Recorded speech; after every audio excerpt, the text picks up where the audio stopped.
Morning, sir. Can you see and hear me? Yes, thank you very much. This morning we're going to hear from Miss Lyons. Yeah. If you'd like to repeat after me. I do solemnly, sincerely and truly declare and affirm that the evidence I shall give shall be the truth, the whole truth, and nothing but the truth. Thank you very much. Can you give your full name, please? Alwen Lyons. Ms. Lyons, you should have in front of you a witness statement, or at least in a bundle in front of you. I do, Can you see yes. that? Thank you. Is that dated the 24th of April 2024? Yes. Could I please ask you to turn to the final page, that's page 90. Yes, Can you confirm that that is your signature? it is. And is that statement true to the best of your knowledge and belief? So I'd like to make some clarifications to that statement, if that's okay. Yes, please. So I would like to make the following clarification and comments in relation to my statement. And as before, I give this evidence to the best of my knowledge and belief. Firstly, in my statement, I refer to a meeting with Alice Perkins and Lord Arbuthnot as having taken place on the 12th of March 2012, this being the date indicated to me by the inquiry. However, on further review of the material, I can see that this meeting took place on the 13th of March 2012. Secondly, it was my belief that Susan Crichton had been General Counsel for from the point of separation from Royal Mail Group. However, since submitting my statement, I've been made aware that Susan Crichton was actually Legal and Compliance Director from separation and became General Counsel in July 2013. Thirdly, paragraph 64 and 96 of my statement refer to the Royal Mail Group internal audit with a reference number. It has come to my attention that the reference number referred to at these paragraphs and within the index is incorrect. The correct reference number is POL 000294474. Fourthly, paragraph 62 on page 15 of my statement refers to the action log from a board meeting on the 12th of January 2012. And the statement suggests that 2 reports were to be circulated. Having revisited the action log, it states a report rather than 2 reports were circulated to the board. And lastly, my statement at paragraph 345 on page 104 refers to my contact with ex-colleagues after my retirement, including, for example, with Paula Venables.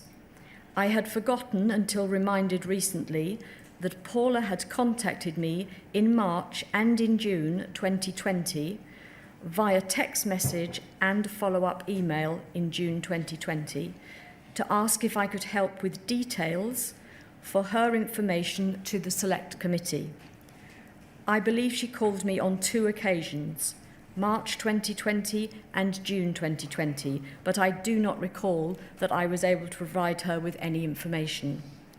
I've also been reminded that I met Paula for dinner early in 2020, and I cannot specifically recall what we spoke about. Since retiring, I've had a small number of other communications with Paula. And that is my clarification. Thank you. Thank you. So, subject to those clarifications, is that statement true to the best of your knowledge? It is. Thank you very much. I believe there's something else that you'd like to say. Yes. Before I give evidence, I'd like to convey my sincere sorrow that this scandal has happened, and in particular my deep regret for those wrongfully convicted or accused. These words cannot even begin to put right what has happened, but they are sincere. I cannot imagine how it must have been for sub-postmasters whose voices went unheard throughout these years, and I want to express my deep and genuine remorse for what has happened. Thank you very much, Ms. Lyons. The statement that you have just spoken about is WITN 005801000, and that will be uploaded onto the inquiry's website. Well, I want to begin today just by looking at your background. I think you were employed by the Royal Mail Group and the Post Office for some 33 years, is that correct? Yes, that's right. I think, in fact, your parents ran a sub-post office. They did. And I think your father was the NFSP General Secretary at one stage. He was. You joined the Royal Mail Group in 1984. Yes. And you started as a graduate trainee. Yes. You held various roles over the length of your career. Yes. Those included, amongst others, as an area manager and then retail network manager between 1991 and 1995. Yes. I think you've said in your statement that you were responsible for 180 sub-post offices in that role. I was.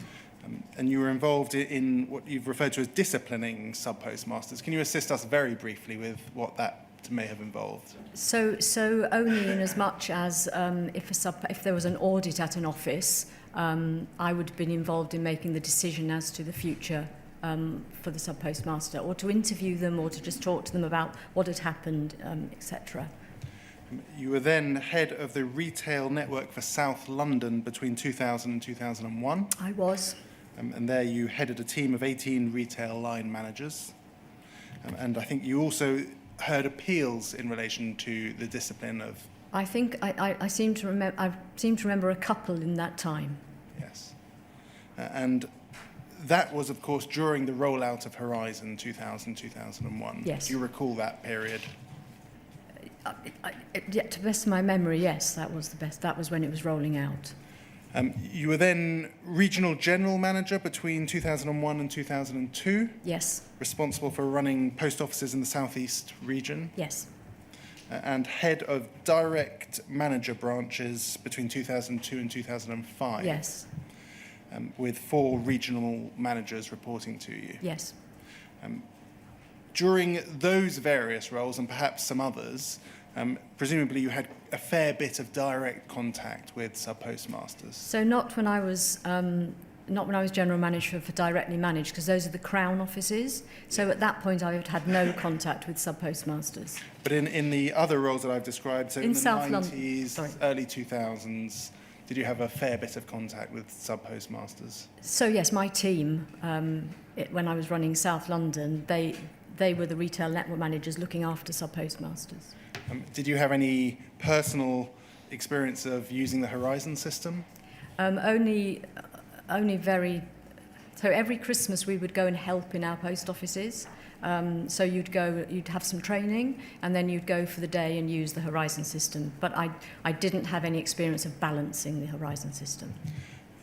When did you first become aware of the Post Office or the Royal Mail Group's prosecutorial function?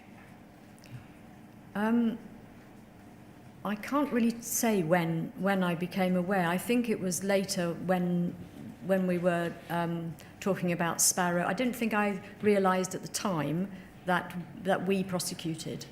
So even when you were involved in the discipline of sub-postmasters or the appeals from sub-postmasters, you weren't aware that the company was also prosecuting sub-postmasters? So no, I wouldn't have been involved in any of the prosecutions. But were you aware of that function? I don't remember being aware. You held various other roles after the head of direct manager branches, and in 2011 you became company secretary, is that right? That's right, yes. I think you held that role until 2017. Yes. Can you assist us with why you were approached in respect of that particular role? So up until that point I'd been doing separation from Royal Mail Group for about 18 months, and we were putting together a new board with an independent chair, and I had the relevant qualification to be a company secretary. I had a SEMA qualification, and I knew, because of how long I'd worked in the business and my experience in the business, I was approached by Paula Venables and Debbie Moore to ask if I would like to be company secretary. What was your relationship with Paula Venables at that stage? Well, at that stage, she was the CEO. She was running the company. I think I had a good relationship with her, but not a necessarily close one. Do you know why you were specifically chosen for that role? I think Paula and probably more Debbie thought I had the experience to carry out that role. Had you ever been a company secretary before that No. role? And how about the chair? What was your relationship like with the chair at that stage? So I think it was good. It was very professional. I tried to help with Alice's induction into the business and point her in the right directions when she wanted to go and learn more information about different parts of the business. You took on the role in 2011.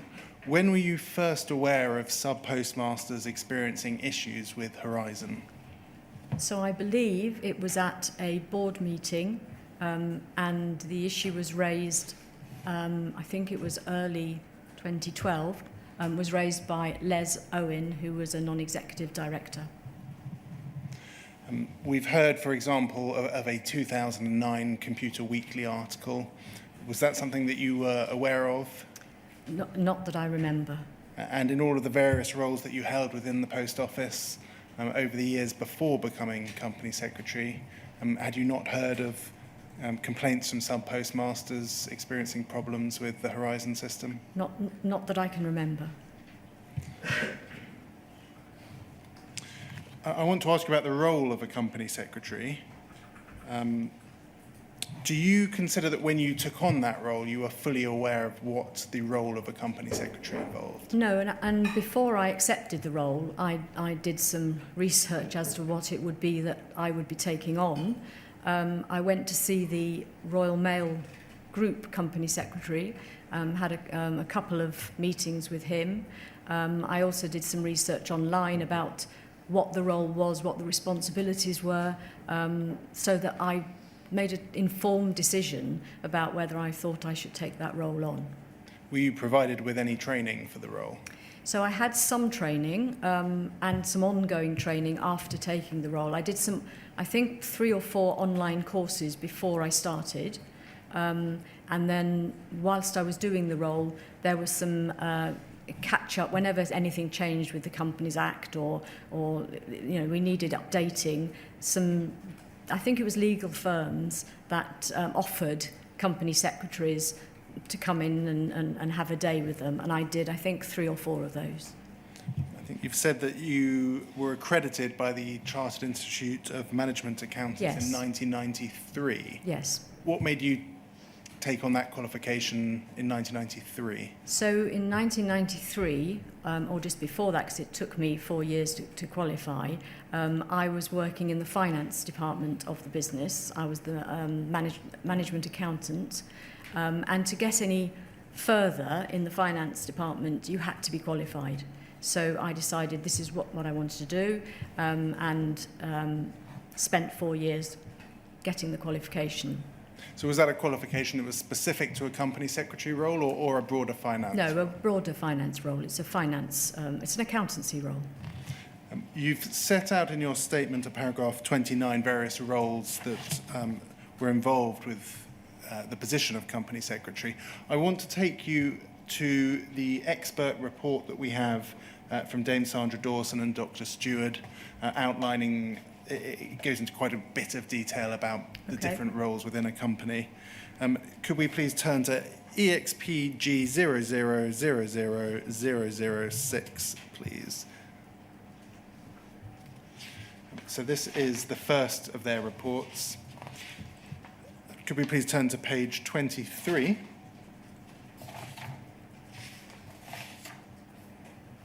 I'm just going to take you through a few sections of the report to see if it accords with your understanding of your role. If we look at 2.2.9, it says the chair, with support of company secretary, is responsible for ensuring all committees have sufficient support to conduct their business effectively, e.g. with timely and appropriate papers and minutes. Do you agree with that description of the role? Yes. Yes. And do you think you fulfilled that role? I believe so. If we turn over the page to page 24, 2.2.17, please. It's the bottom of page 24, thank you. It says chairs are accountable for running the board, i.e. ensuring that the board, and then it goes through various different accountability to the chair. If we look at F, it says, with company secretary, ensuring that movement on and off the board is accompanied by appropriate induction, training and familiarisation with duties of board members and company strategy, operations and risks, and exit, confidentiality, equipment, access controls, procedures. Do you agree that that was one of your roles? Yes. Yes. And do you think that you fulfilled that role? I believe so. Could we turn to page 29, 2.2.33? There's then a detailed section on the role of a company secretary. It says a company secretary is an officer who is appointed by the company's directors to advise the board on all governance matters and codes. Do you agree with that? Yes. Yes. And do you think you fulfilled that? I do. They will normally seek to ensure compliance with the company's legal obligations. Their accountability is to the board and the chair to ensure that all appropriate governance measures are brought to the board's attention. As regards the functioning of the board, they are technically independent of the CEO and accountable to the chair. However, as an executive colleague and in a sense subordinate to the CEO, they need a very good working relationship with the CEO, who is likely to be very influential in their relationship. Do you agree with that summary? I do, yes. And again, do you think that you fulfilled that I do. role? One more. Also on the same page, there are various accountabilities that are set out there at 2.2.34. A company secretary's accountabilities normally include maintaining the company's statutory books, including registers of directors and shareholders, working with chair to ensure that all board members are aware of their duties and powers, providing secretarial services to the board and all its committees, including arranging meetings, minuting meetings, working with the chair on the board agenda, and arranging participation of non-board members for specific items in board discussions, including handling sight of relevant minutes, timing of board appearances, follow-up. Do you agree with those duties, and do you think you fulfilled those? I think I did, yes. I think at one stage in your statement you referred to part of your role as being a conduit. Yes. But it does seem as though it is more than of a substantive role than simply a conduit to the board. Do you agree? Oh, with yes, that? definitely. Yes. Was your role, and we'll come on to look at a number of documents over the years, was it wider than is described here, taking forward, for example, certain strategic matters for the CEO and chair? So, at times it was wider, but always coming back to the board. So if I did other things, it was mindful that I was doing them on behalf of and for the board. And at the request and the chair, of the board. sorry, and the chair. I mean, that's quite an important distinction. Do you think that you were pursuing those objectives for the board or for the chair? I think both. And do you think that the board had sufficient oversight of that work?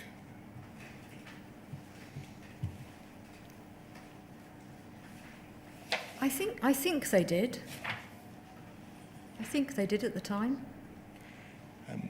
Could we please, while we're on this report, turn to page 102? There's one more reference there to a company secretary. It's at the bottom of the page. This is a table that sets out various changes over time. That there refers to the Walker Review of the banking crisis, which proposed changes to the combined code to strengthen the principles of stewardship and greater challenge in financial services, which were taken on by other sectors. Proposal for all large listed companies included embedding a culture of challenge into boardroom behaviour. And then over the page, we see there at B, providing adequate support for non-executive directors, typically from the company secretary. Did you see that as part of your role? I think providing adequate support for the non-execs, definitely. Yes, and do you think you fulfilled that role? I believe so. One of the roles involves minuting board minutes. Yes. Can you assist us with what experience or what training you had in respect of that skill? believe that one of the training courses I did before I took up the role was in minute taking. So it was an online course, and it was in minute taking. Can you assist us with who the provider was? I'm sorry, No? it's too long ago. I can't. The post office was wholly owned by the government. Yes. To what extent did you consider the corporate governance rules of a commercial company to apply to the post office? So clearly the post office did not have to comply to all of those rules, but I saw those rules as best practice, and so I would have looked at those rules and thought which of these are relevant for us, and I would have discussed, if it was necessary, would discuss that with the chair. And what, if any, difference did you see in the governance of a publicly listed company compared to a publicly owned company? I think we had a different type of governance, because we had governance through to the government, and therefore we had, for instance, a non-exec that was a shareholder executive representative. So in some ways there was additional governance in terms of how we were responding. And what role did you see for the government or the civil service playing in the governance of the company? So they were our shareholder. So in my eyes, a very important role. And having that shareholder executive, Ned, on the board was very important. What, if any, conflicts of interest did you see between the ownership of the post office by the government? So the only conflicts of interest in board meetings that I remember, and all board members gave a declaration at the beginning that they would speak up if there was a conflict of interest. The only conflict of interest I remember was that the shareholder executive wasn't in the room when we were discussing funding and areas that we were going to negotiate with the government. I don't see any others. We spoke about the prosecutorial function Yes. of the company. Where did you consider oversight and accountability for the investigation and prosecution function to lie within the company?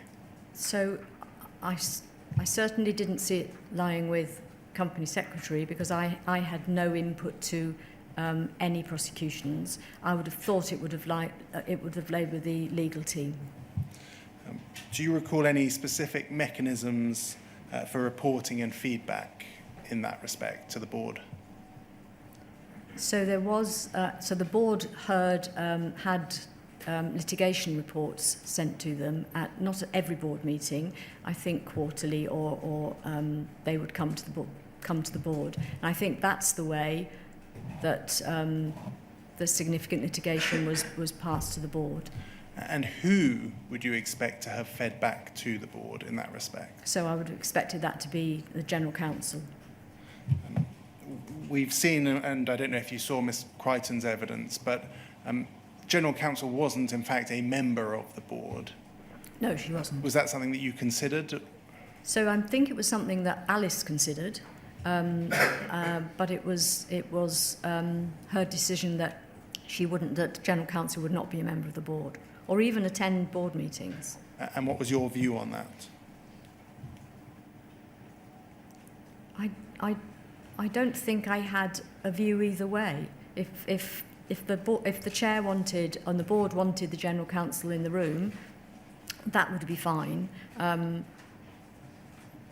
When I was so I worked to the General Counsel. So the General Counsel was my boss until Chris Ojard came along, and because he was an interim, I then worked to Paula for about 9 months, and then when Jane McLeod came along, I worked again for the General Counsel. So, I'm not sure that it would have changed the board at all to have the General Counsel there. Because you were on the board? Well, I wasn't on the board. No. I was attending the board meetings. Yes. But is that why you don't believe it would make a difference because you attended? Yes. And how about the contract and personnel management? Where do you consider the oversight and accountability for the contractual and personnel management of sub-postmasters to have lied within the company? From my memory, I believed it sat in network. So there was a network director, and I believe that responsibility would have sat with them. And again, do you recall any specific mechanisms for reporting in that respect? No, not that I can recall. And who would you have expected to feed back to the board? From the network? Yes. That I would have expected the network director to have come to the board. To have attended the board? No. So the way that the board meeting worked was you had your members of the board and myself in the board meetings, and then when executive members were coming along to give a presentation or share a paper or whatever, they would come to that specific part of the board meeting. And where do you consider oversight and accountability of issues relating to the Horizon system to have lied?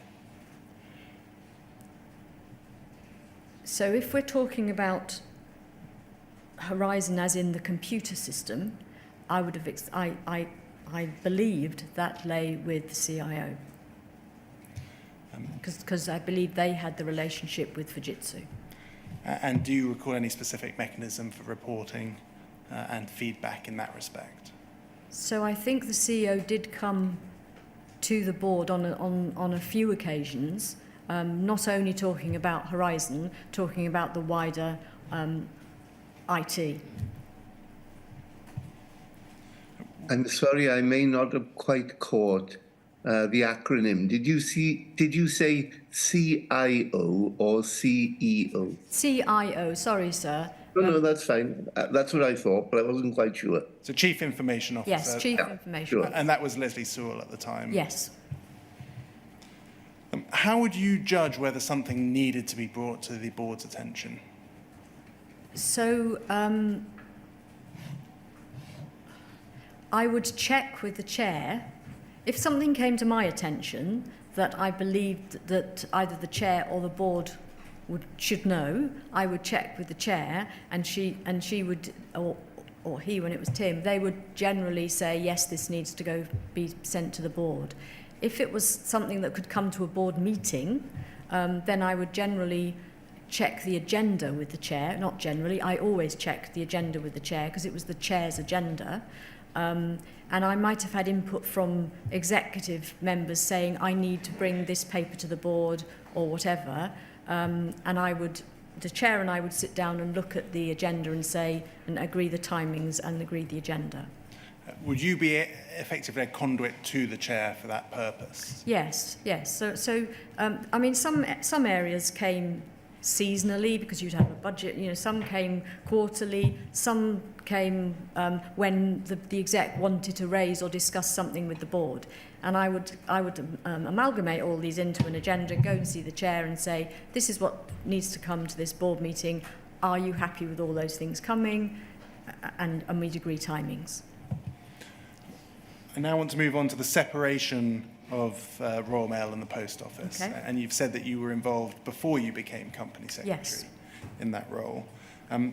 Separation itself occurred shortly after you became Company Secretary. Yes. Did you have any concerns about having been appointed to such a significant role during that period? A No. period of great change? No, I believed I could represent the business well. I knew the business well. I knew Royal Mail well because I had been managing the Royal Mail contract for the few years before that. So I didn't have any concerns. No, it was a tough few months because, it was a very serious issue that was happening. What committees or formal groups were you a member of in respect of the decision-making for separation? So there was one formal meeting where it was the government, myself, and Royal Mail, and I think Royal Mail were represented by McKinsey's as their consultant. And I would go to that meeting. I think it was weekly, and as we got nearer to separation, it became more regular. We would have morning conference calls, which lasted about an hour, and then in terms of me taking that information back into the post office, I cannot specifically remember who sat on which committees, but the post office had a separation working group where I would bring the information back from the large committee and say, these are the areas we're discussing, and this is where Royal Mail wants to go, and this is what I've told them where we are, but I need more information from the experts in the business, if you like, because we talked about every single aspect of the business and how it would be affected by this separation. You've said that you discussed every aspect of the business. Felt like it. To what extent was there discussion about the Horizon system? So I honestly do not remember there being a specific discussion about the Horizon system. I do remember there being discussion about IT, and I went because we were talking about splitting the IT systems.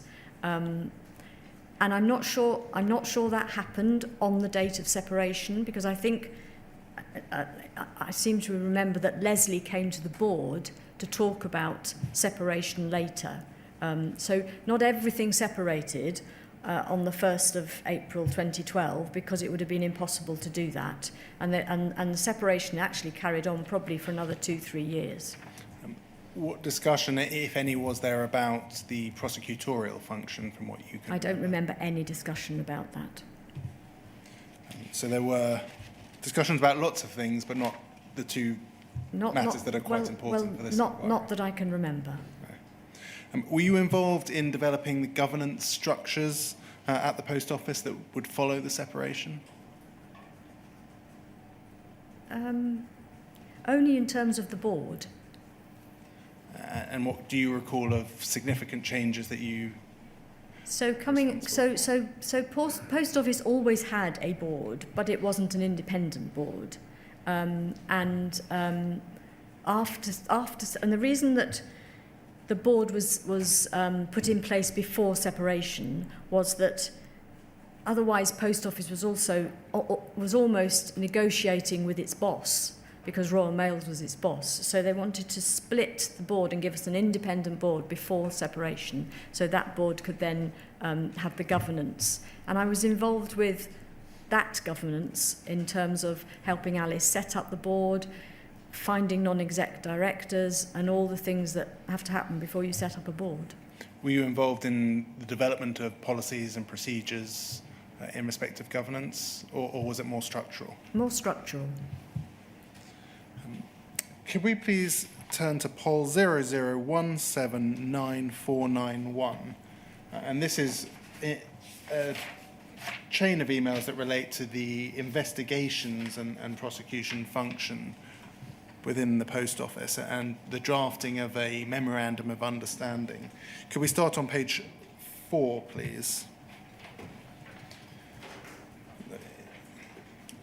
It's the second half of the page on page 4 and over to page 5. There's an email here from John Scott, who's the post office head of security, to Mike Young. Do you recall who Mike Young was?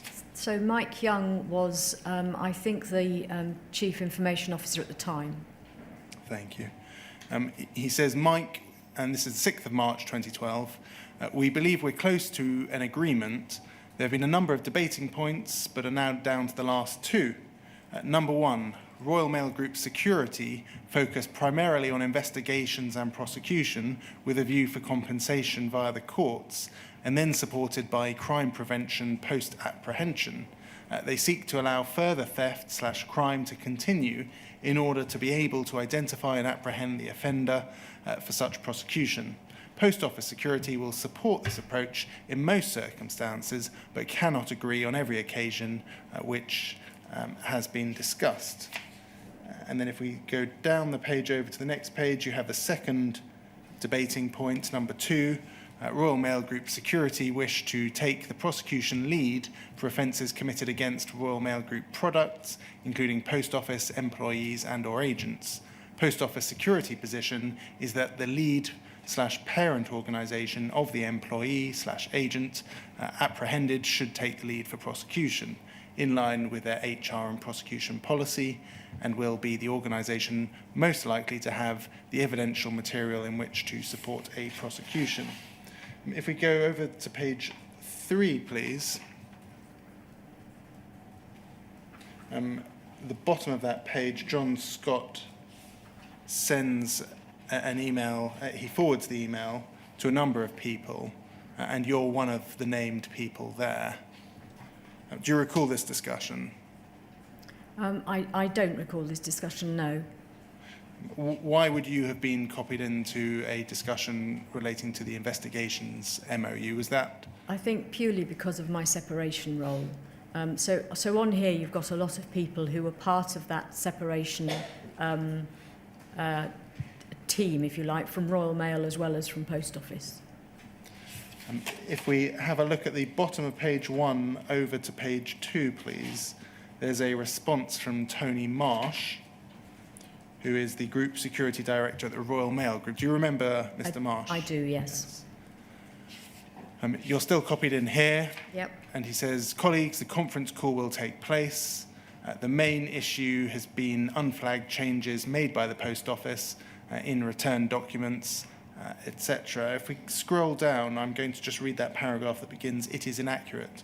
He says, "It is inaccurate and disingenuous for John to state," and it quotes the bit I think that I've just read, "RMG security focused primarily on investigations and prosecution with a view to compensation via the courts, and then supported by crime prevention post-apprehension. They seek to allow further theft/crime to continue in order to be able to identify and apprehend the offender for such prosecution," as he does in his associated email of the 6th of March to Mike Young. If this was the basis of John's briefings to Mike Young, then some of Mr. Young's more inexplicable beliefs and positions may now be better understood. Royal Mail Security naturally pursues a strategy of prevention, deterrence, disruption and detection, with prosecution and asset recovery a key element of the deterrence approach. Royal Mail Security would never seek to prolong offending behaviour, as this would exacerbate losses to the organisation and its customers, impact negatively on customer satisfaction and public perception, and might result in an offender facing increased penalties, which would in itself be an affront to natural justice. Any suggestion to the contrary is unprofessional and does John little credit. Do you recall tensions between the investigations and security branches of the Royal Mail and the Post Office? So I didn't at the time. Having read this now, it's very clear that there were tensions between the two of them, and yeah, it's very clear. I mean, if we scroll up to page 1, please, in the middle email, there is an email from yourself to Susan Crichton. You say Mike would have stamped on this very quickly. So my response there was that if Mike thought that he was not being presented with all the information by John, he would have very quickly gone and sorted that out, basically. So are you there saying that Mr. Marsh is wrong? Or? No. I'm saying, so from what we've just heard, my understanding is that Tony Marsh is saying that John Scott has misrepresented something to Mike Young. And my point here is that, and Mike's on that email chain, Mike would have very quickly stamped on that and gone back to John and said, I'm being given the wrong information here. Did you know John Scott at this time? Yes, I knew him. And did you have a view on his abilities? I didn't know him well enough to have a view on his abilities, really. I just knew him as a colleague in the business. If we scroll up, we see a response from Susan Crichton, and she says, oh no, it's all Leslie needs at the moment. Can you assist us with that at all? No. And is so... Leslie Sewell is copied into something. Are we assuming Leslie is John Scott's boss? I don't know the hierarchy, so I don't know what Susan's referring to here. And you have no recollection of this particular change? No. Thank you. That can come down. In terms of taking over the prosecution and investigation functions from the Royal Mail Group, Yes. did you have any training, were you given any training on the particular legal and regulatory obligations on the Post Office as a prosecutor? No. Were you aware of, for example, the ongoing duties of disclosure? No. Did you give the board or enable the board to have a briefing on their duties as a prosecuting body? So I believe there was, I think it's later though, there was a discussion at the board around prosecution, but not at the start of them becoming a board, no. So there was discussion, I think, once the Horizon issues are Yes. raised in the board, but in terms of them taking over an entirely new function, are you aware of any briefing about their duties? Not that I'm aware of. Who do you consider was responsible to ensure that the board had systems in place so that they were aware of their legal and regulatory responsibilities?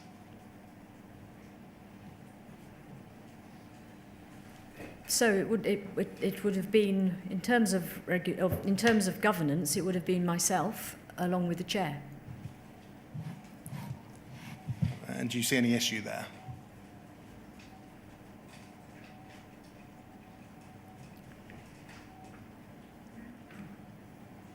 I think it would have been helpful, knowing what I know now, it would have been helpful if the board had a briefing on prosecutions.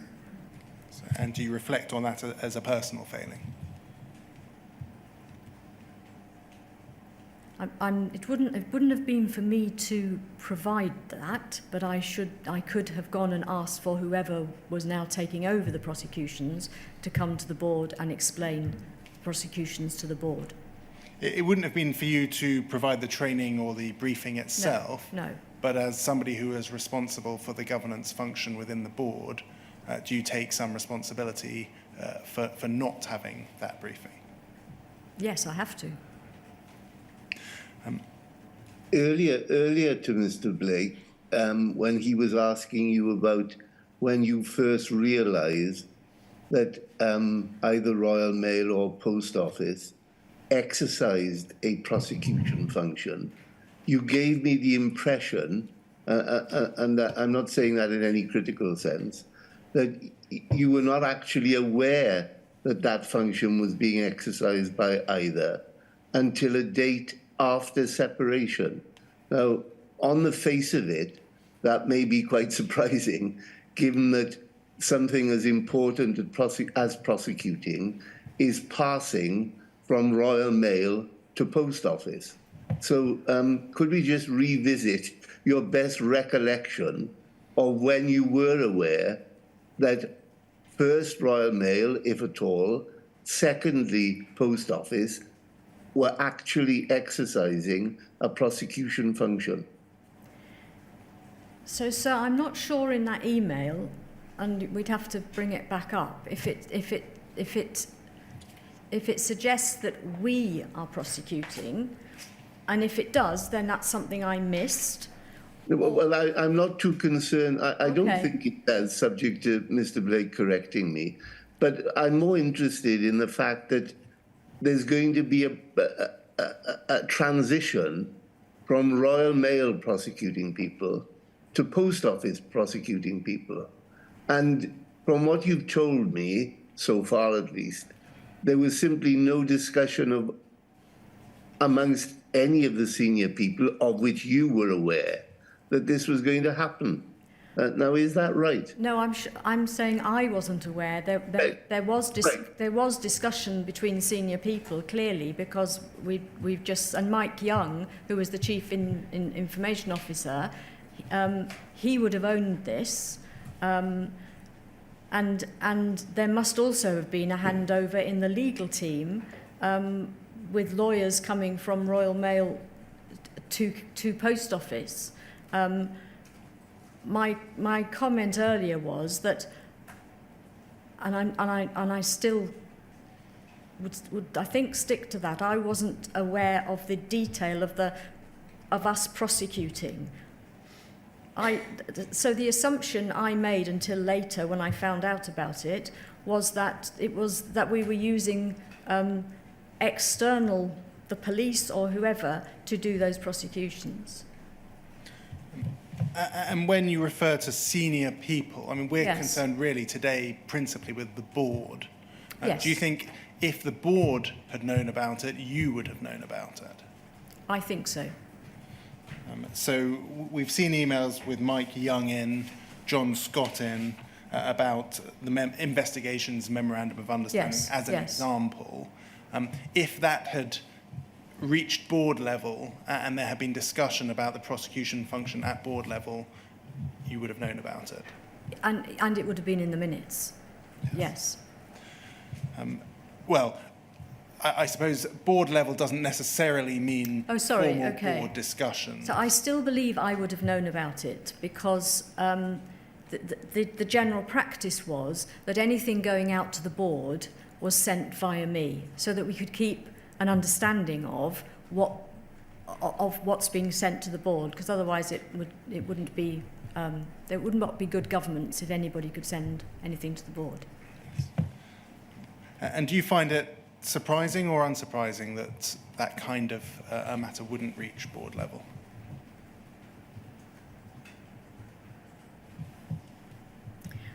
Well,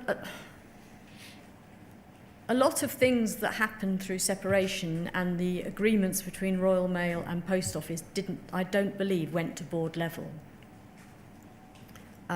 Because there would have just been too many of them. However, this is an important issue that the board, I believe, should have been aware of, and I'm not sure they were. I now want to ask you just about your lines of reporting, because Yes. You've given some evidence already about that you reported to two general counsels, first Susan Crichton, Yes. second Jane MacLeod. There was this period in between the two where Mr. Ojar was interim general counsel. Am I right in saying you didn't report to Mr. Ojar? During that period, you reported directly to the CEO? That's right. Were you the most senior officer to be reporting to the general counsel? I mean, the general counsel also had a head of legal and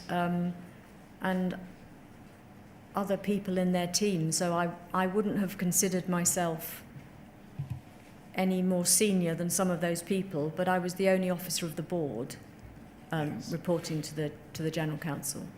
Could we please have a look at WITN 100010102? This is an organogram that has been produced as an exhibit by Jane MacLeod. We can see there at the top, poll board, and your position is on the top right-hand side, company secretary. Yes. We then see below that the structure that falls underneath the chief executive and then the general counsel. If we have a look to the left-hand side, it says there company secretary prior to 2016 reporting directly to the chief executive. Is that wrong? That's wrong. So there was a period in 2016, which was when Chris Ojard was general counsel, and it's only for that period that I reported to the chief exec. And then we see on the right-hand side of that company secretariat and company secretary, and the line going there to general counsel. Is that more of how you saw, other than that temporary Yes. position, that's where you saw your reporting Yes. line? Is it in any way odd that you are a member of the board, but reporting to somebody who was not a member of the board and is considerably below the board? So I didn't consider it odd. It didn't change the way I behaved, or on a day-to-day basis. It didn't. Although I was a member of the General Counsel's team, I considered myself also a member of the chair's team and a member of the board's team. So no, I don't think it changed the way I behaved that I was a member of the General Counsel's team. Who would induct the General Counsel? We've seen a bit of movement during this period. So that would have been the outgoing General Counsel. I believe that Susan would have done the induction for Chris O'Jard, and Chris O'Jard would have done the induction for Jane McLeod. And did you oversee that at all? No. There's quite a lot of movement at quite an important time for this inquiry. I mean, just to give you a very brief timeline, we have the separation in April 2012. Yes. We have the second site interim report in July 2013. We have various important advice. Gareth Clark's advice on Mr. Clark's advice on Gareth Jenkins in July 2013. Yes. Mr. Clark's advice on the retention of materials, shredding advice in August 2013. We have Susan Crichton leaving towards the latter half of 2013. Mr. O'Jard taking his position in October 2013. Throughout the later period, so 2014, you have issues with the mediation scheme. And then you have Jane McLeod taking over in January of 2015.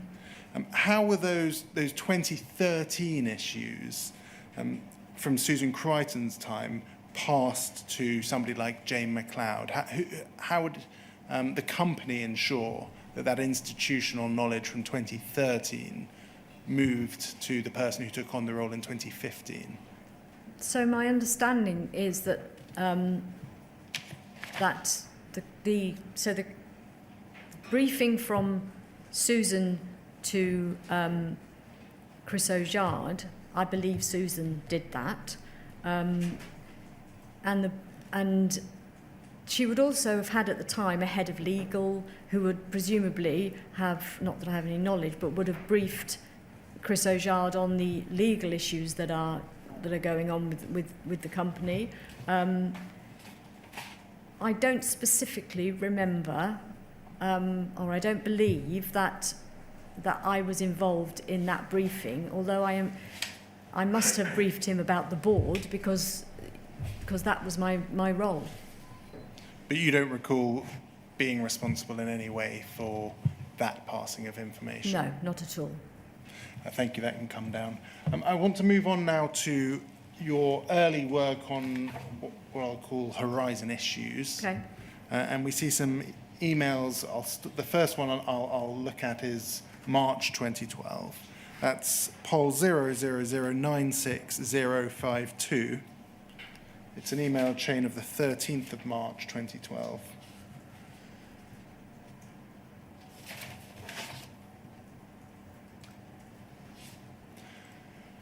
It's an email from Alice Perkins to Paula Venables, Susan Crichton, yourself, and Leslie Sewell. And it says, the subject is James Arbuthnot. And it says, Alwen will do a note of the meeting for you and attach on a personal basis a document which James Arbuthnot gave me. I won't duplicate that, but would like to talk to you about this once you've had a chance to read them and what follows. I think James Arbuthnot genuinely wants to seek a resolution to the difficulties concerned and is willing to believe that we will do the right things. There is a real prize for us in finding an effective way of convincing him and his fellow MPs that things are as they should be. He believes that this will quieten down private eye and would prevent proposed escalation, e.g. adjournment, debate, etc. To do this, we might commission a new independent review of the horizon-related questions, my thought, or invite him, accompanied by someone from Computer Weekly, to visit the model office and be shown how Horizon works, his suggestion, or something else altogether. I promised to go back to him once I had the chance to consider all this. I would like to do so by Easter, or at least have fixed a further meeting by then. I'm asking Glenda to set up a meeting to discuss this amongst ourselves in the next couple of weeks. So there's a small group here who are discussing James Arbuthnot and what looks like what ultimately becomes Second Sight's investigation. Yes. Why were you part of this group? Well, so I went with Alice to visit James Arbuthnot, and this is the note she's asking for about that meeting. I believe Alice wanted me to be involved when she couldn't be around, almost as her ears on anything that was discovered. Do you think that that is part of the role of company secretary, or is that something else? I think it is part of the role of company secretary to flag up issues to the chair if they arise, and you have to be part of the conversation to enable you to flag those issues up. Were you there simply to listen or to provide a substantive contribution?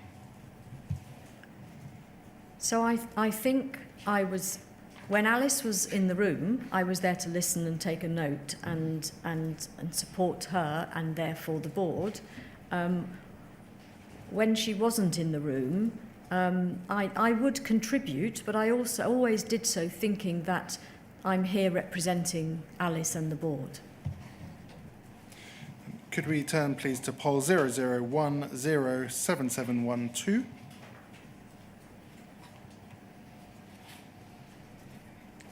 We're now on the 11th of April. If we could start on page 3, please.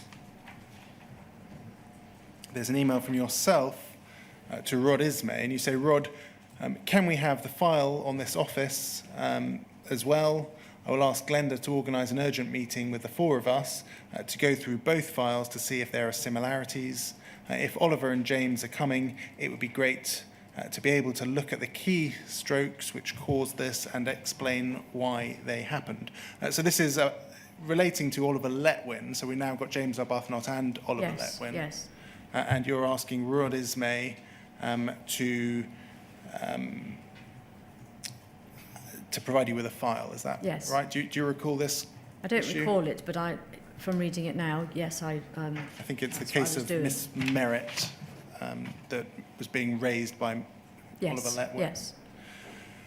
A few questions in relation to this. I mean, first of all, were you then taking a slightly more proactive role? So I believe I was trying to get all the people that were inputting to the notes for Alice and Paula for this meeting to provide information so that a note could be written. That's my belief of what's going on here. Reference here to looking at the keystrokes which caused the issue. Yes. You had, by this stage, worked at the Post Office and Royal Mail for a very considerable period of time. Yes. You had worked with sub-postmasters. Yes. You had, as you say, used Horizon but never balanced on Horizon. Yes. What did you mean by keystrokes? What I meant by this was that we're going to talk about two cases. What I would have liked to see was the accounts for those two cases, which show all the transactions, the keystrokes that have gone into those accounts, so that we can somehow find out where a discrepancy has happened, where a mistake has happened. So that's what I mean by keystrokes. Keystrokes implies some sort of recording of every single move that a sub-postmaster makes. Yes. What was your understanding of the information that was available to either sub-postmasters or to the post office in that respect? So my understanding at this point and was that a sub-postmaster could see everything in their account, and they would be able to look at their account and look at all the transactions and understand what had happened. And did you understand that they can look at the transactions or the keystrokes? Because those are two different things, aren't they? Okay, so in my head, I don't differentiate between those two things. That's maybe because I'm not as IT literate or whatever. But what I thought I was saying here was I would like to look at the keystrokes for each transaction. So every step that led up to the transaction. Yes. And did Mr. Ismay or anybody come back to you and say that's possible or not possible? Not that I can remember. I think we got a report. I think we got the files through that we needed to put together the brief for the two MPs. Did you at this stage know what ARQ data was? No. Do you recall looking at what you understood to be the keystroke data at that time, or the transaction data? So I didn't look at this in any detail. The people who were providing this would provide this for the report for the MPs. I didn't have the knowledge to be able to challenge any of these reports. Could we turn to poll 0005756, please? This is a note from the 3rd of May 2012 discussion on James Arbuthnot and Oliver Letwin meeting. This is your note. I think your name is at the bottom of it. Do you recognise it? I don't recognise it, but it clearly is my note. And it has there present Alice, Paula, Susan and Alwen, so a very small group, Chair, Chief Executive, General Counsel and yourself. Yes. On the 17th of May, we have James Arbuthnot and Oliver Letwin arriving at 10:30, with Oliver Letwin leaving at 11:30 and James Arbuthnot leaving at 12 o'clock. The best outcome of this meeting would be a position where they believe our evidence in their individual constituents' cases and support how we are handling the current situation. Longer term, once they are assured by the review of Horizon, they could help to win others round. If we scroll down on the same page, one of the bullet points says as follows. It says, explain the old and new Horizon systems and that any live system review would have to be on the new system, although we have an audit trail of every keystroke in the old system kept for 7 years. There's again there the reference to keystrokes. Yes. Was that a term that the other attendees at this meeting would have used, or is this your wording? So this is my note of the conversations in the meeting. So I don't know whose words those are in the meeting. So I don't know what the others in the meeting knew, and I don't know who mentioned keystrokes, if it was me or someone else. I don't know. Do you recall anyone ever challenging that term, or anyone explaining the level of information that was or was not available to the Post Office? No. Were you aware of costs involved in obtaining what we know as ARQ or audit data? No, I didn't know what ARQ data existed, or what it was called, or whatever. Thank you. Could we please turn to poll 001807773? We're still in 2012. If we scroll down, there's an email from Hugh Flemington. So if we, yeah, that's fine, thank you. So it's Mr. Pardo to Hugh Flemington. Susan Crichton is copied in. It's then forwarded to you by Hugh Flemington slightly above, but we can stick with this email to start with. Did you know Mr. Pardo? Yes. So he says it's related to Wingcore ATM log fault. And he says, as per our conversation, I have been advised that a contract termination issue has been passed by former sub-postmaster to Shoesmiths in regards to alleged Horizon issues and an erroneous entry in an ATM log, not a Horizon log. And it gives the details. Brampton SPSO Barnsley. Contract termination due to an age debt of £20,000. Former sub-postmaster claims ATM/Horizon was at fault for the loss in as much as a transferred to ATM figure doubled up. Matter dealt with by conduct and not prosecution. Whilst in summary, the former sub-postmaster was not operating the ATM reconciliation correctly, she is alleging that the Horizon system and ATM machine generated the loss and that she has been the innocent victim in this matter. If we scroll up, please, we have Mr. Flemington sending you and Ms. Crichton that email and saying, so a possible ATM issue rather than Horizon this time. And your response was, this isn't the only ATM one though, so we need to be careful we don't make the next computer system they want a forensic review of. Make that the next computer system they want a forensic review of. Can you assist us with why you were being copied in and why this correspondence was taking place with Mr. Flemington? So I don't know why I was copied in by Hugh. So I don't know. I mean, we've seen your involvement with James Arbuthnot, with Yes, Oliver Letwin. yes. By this stage, were you taking more of an active role in those discussions regarding potential litigation? For example, we see here the mention of Shoesmiths, which is a law Yes. firm. I don't believe I had any involvement in the Shoesmith issues, but this it may well be that Hugh thought because of the James Arbuthnot and the MP meetings that it mentions Horizon, so I needed to be included. And your comment there that we've got to be careful we don't make that the next computer system they want a forensic review of. Was that reflective of a general view in the company? Was that something that was simply your own view? So I think that I think I must have known at the time, and I don't recall now, but I must have known at the time that there were issues with the ATM reconciliations and how those numbers got put into Horizon, but it was a completely separate system. So I don't know why I made that comment. No, I don't know. Could we please turn to poll 001808330?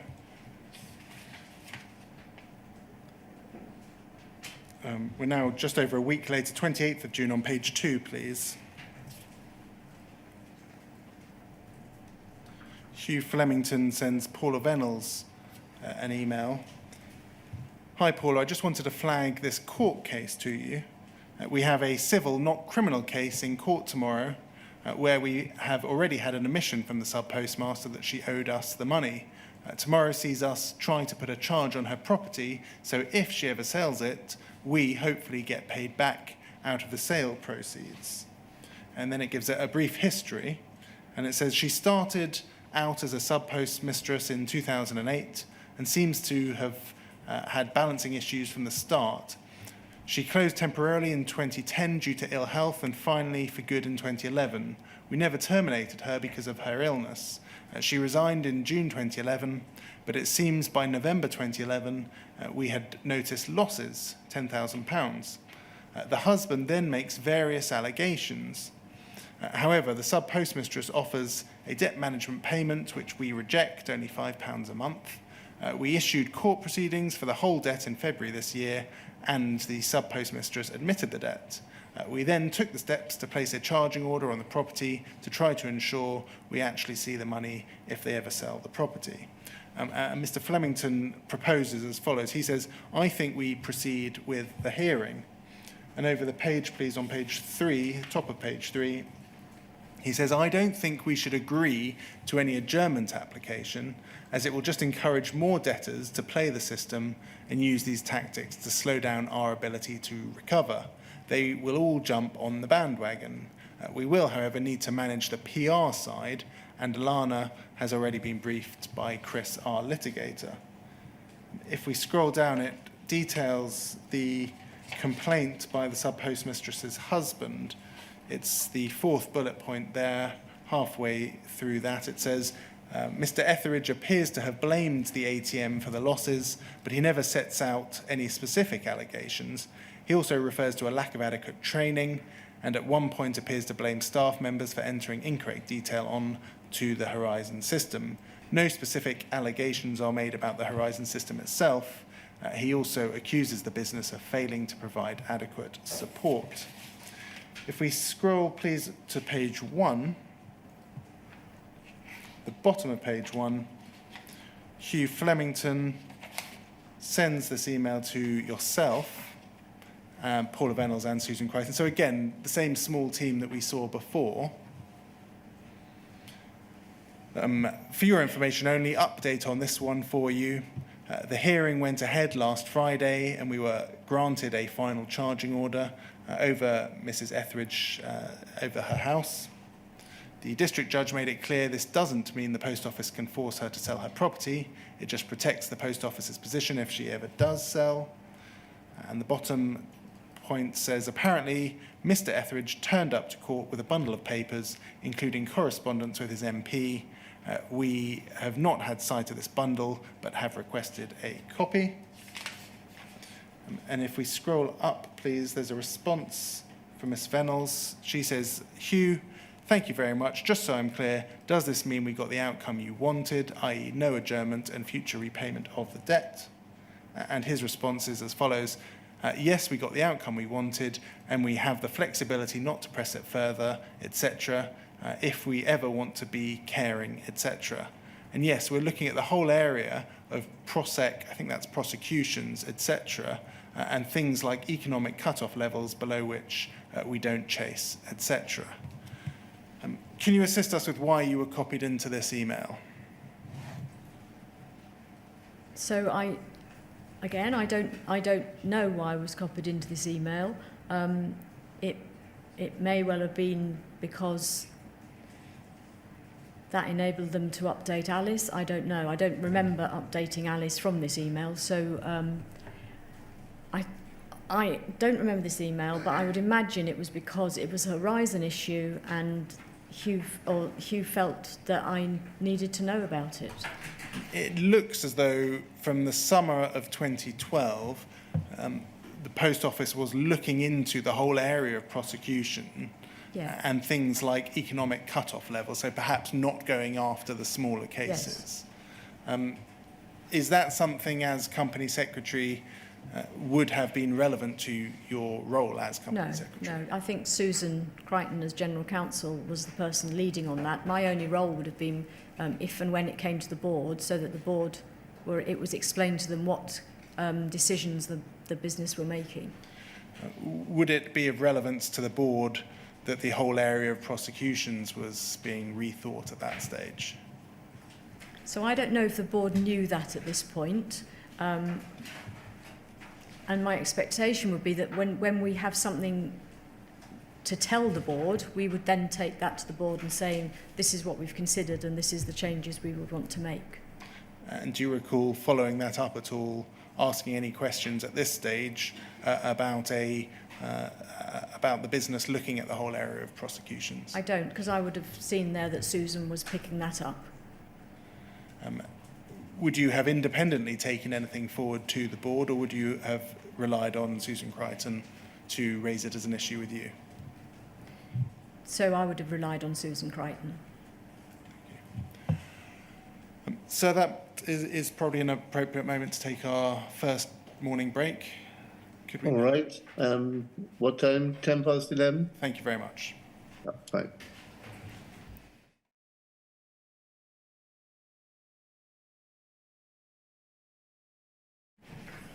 Thank you. So can you see and hear me? Yes, I can, yeah. Sticking with the summer of 2012, can we please look at poll 001800986, please? And if we could please turn to page 2, 19th of July 2012. We have an email here from Ian Henderson of Second Sight to Susan Crichton. and there is a draft policy statement regarding what by then is the Justice for Sub-Postmaster Alliance submitted cases. Mr. Henderson says this is probably way off, but this is the sort of briefing note that Janet and I discussed this afternoon.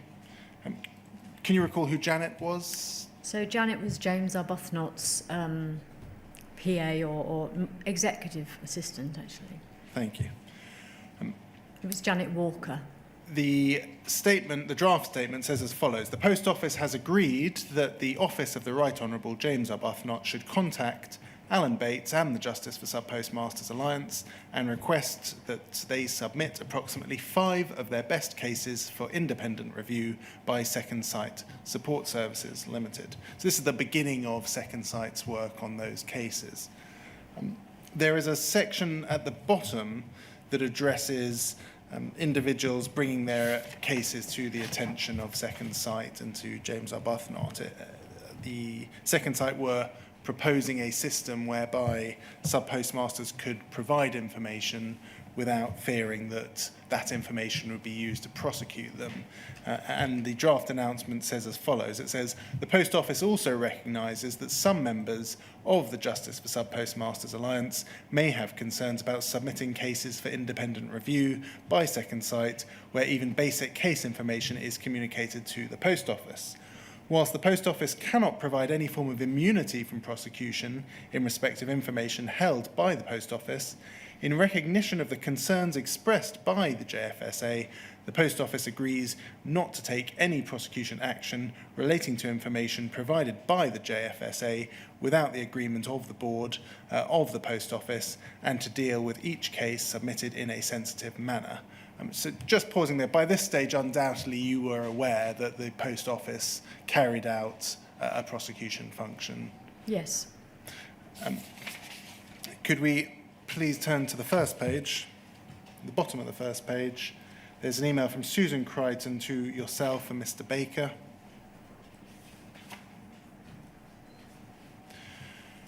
She says as follows, Alwen and Simon, can we discuss? Ian produced this at my request because Kay Linnell, forensic accountant, make much of the fact that she had been contacted by a number of current sub-postmasters who had issues with Horizon but were too frightened to contact the Post Office because of the consequences. Obviously, we want to be able to review these current cases, but I said we could not give a blanket undertaking not to prosecute. So this is the result. What do you think? Why is Susan Crichton contacting yourself and Mr. Baker? I think she's contacting me because it mentions the board. So in the proposal, it mentions that the board could be almost sign off cases being allowed into the scheme.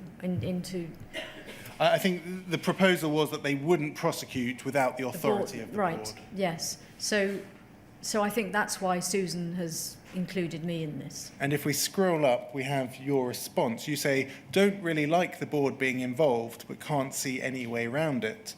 My concern is that this becomes the route for misbalances and cases which could be sorted by Angela or Rod, and their teams will use this route for business as usual. Susan Crichton says, thought we could substitute EXCO. Is your understanding of that she is proposing to replace the board with the executive committee in terms of that authorisation? That's my understanding. Thank you. And then you respond and say, yes, I think so, if possible. It was only at that stage 5 cases that were being looked at by Second Sight. Why did you not want that to go to the board? Because it might have stopped at 5, and it didn't feel to me as if it was a board decision. Were issues such as misbalances seen as principally matters for the executive committee and below at this stage? So I think the misbalances, I think that Angela had already started a piece of work looking at improving support, and I would have expected misbalances to go through there rather than come to the board. Was this, we see that your response there, was that a decision you made on your own? I don't know. I may well have run this past Alice. I've no evidence that I did that, but I may well have done. It certainly appears from this email that you were acting as some sort of filter mechanism for the board. Is that something that you would routinely do? So if anybody had come to me and said, we'd like the board to do this, I would generally have gone to the chair and said, not necessarily to do with anything in the business. I would have gone to the chair and said, do you think this is appropriate for the board? Is it the right level? And we'd have had that discussion. And in this particular case, you're not sure whether you did that or not? I can't remember. Perhaps if we scroll down slightly on this page, we have the email from Susan Crichton to yourself at 10:58, your response at 2:51. Is it likely or unlikely that you would have had a conversation between those hours? I can't say. If Alice had been in the office, for instance, I may well have popped into her office and said, Alice, can I just run this past you? I mean, you refer there to, for example, my concern is that this becomes... Yes, I'm not saying that and it may well have, if I had talked to Alice, I may well have said I've spoken to Alice and she believes this. So I can't say one way or the other whether I spoke to the chair. Given that it doesn't say I spoke to Alice and given that it says my then concern, it's unlikely. Sorry. Is it more likely or less likely that this is something that you decided on your own?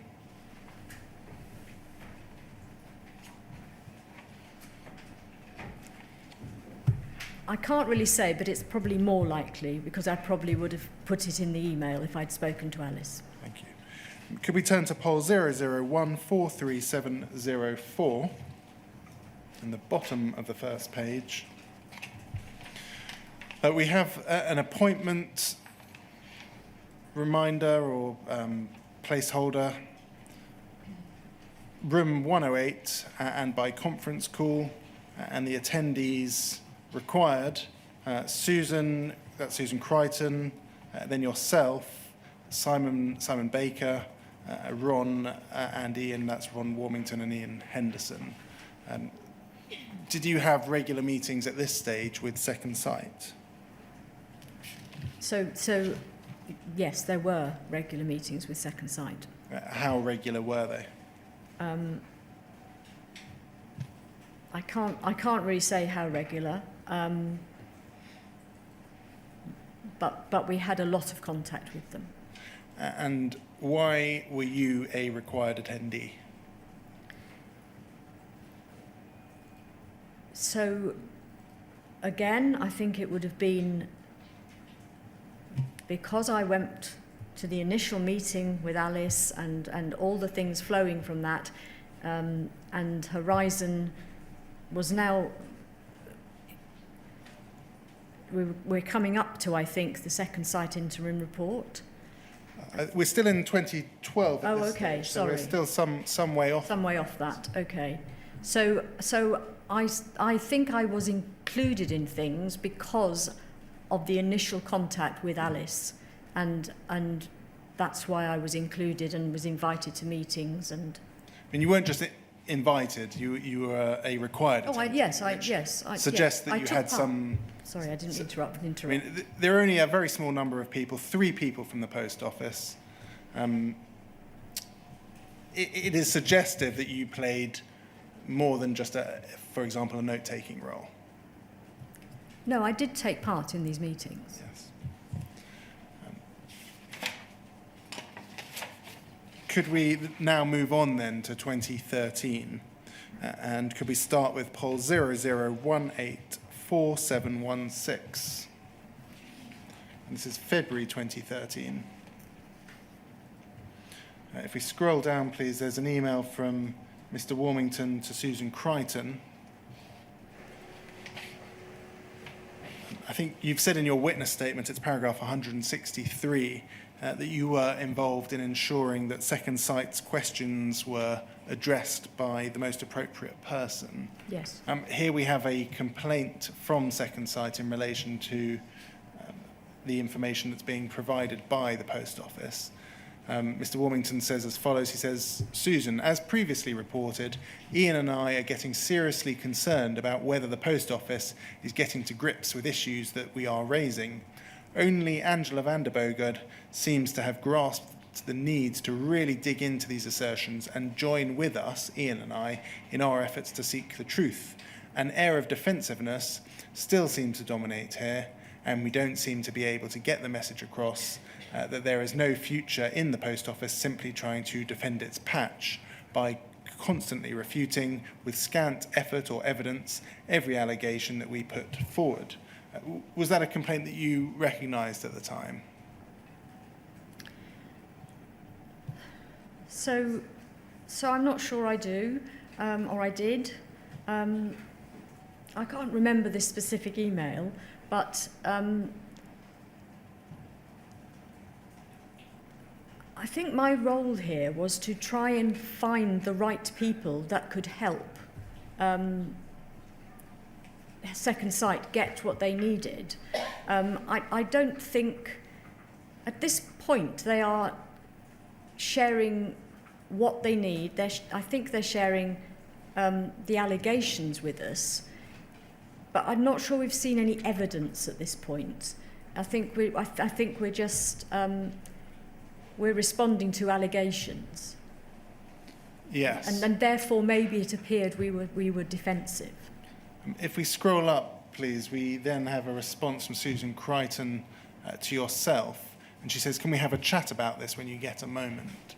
Do you recall speaking with Susan Crichton about concerns that were being raised by Second Sight about an air of defensiveness at the Post Office? I don't recall.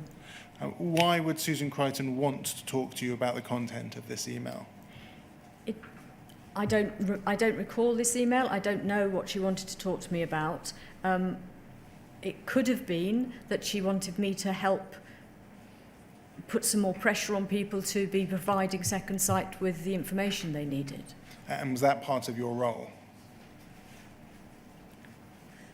I did chase people for people, yes, I did chase. And at whose instigation?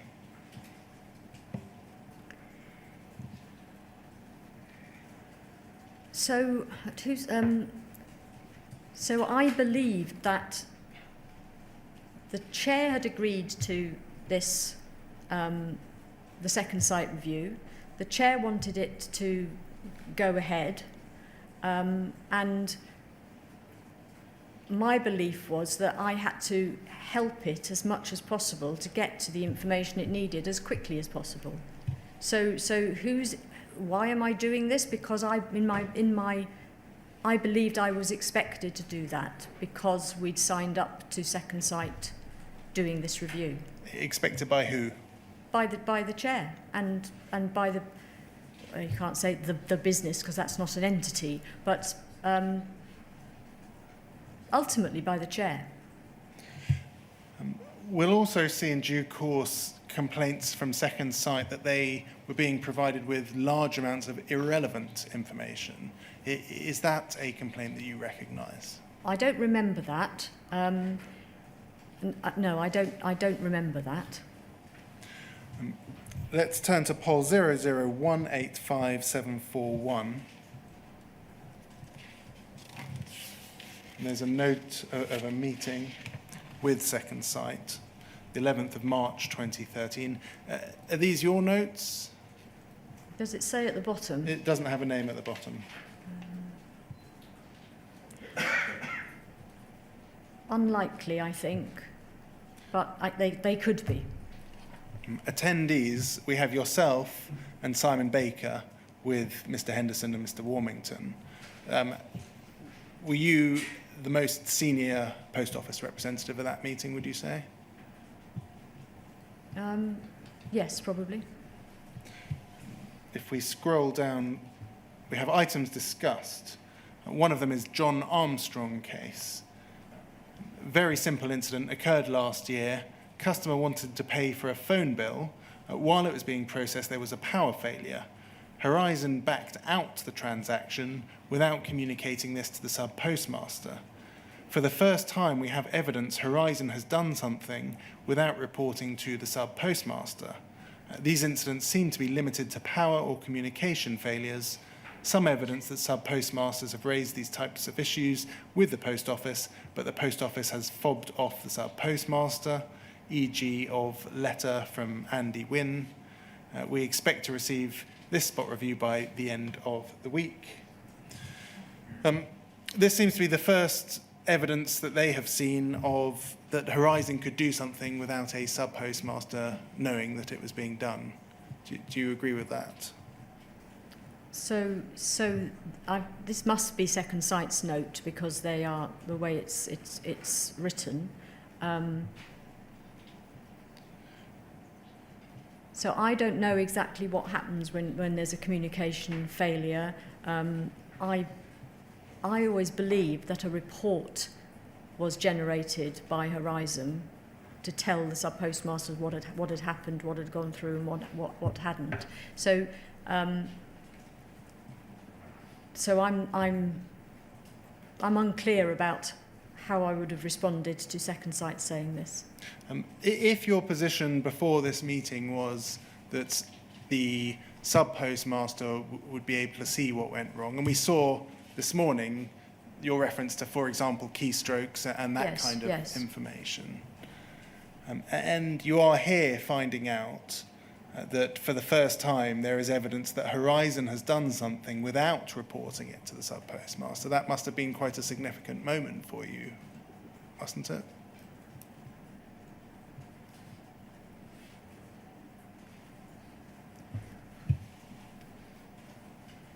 So I would have wanted to see the evidence of what they've got here, what Second Sight are saying, and I don't remember seeing any evidence. Do you remember asking for the evidence? I don't. Do you remember doing anything about this particular information? I don't, because I think I would still have believed that the sub-postmaster could see this disconnect.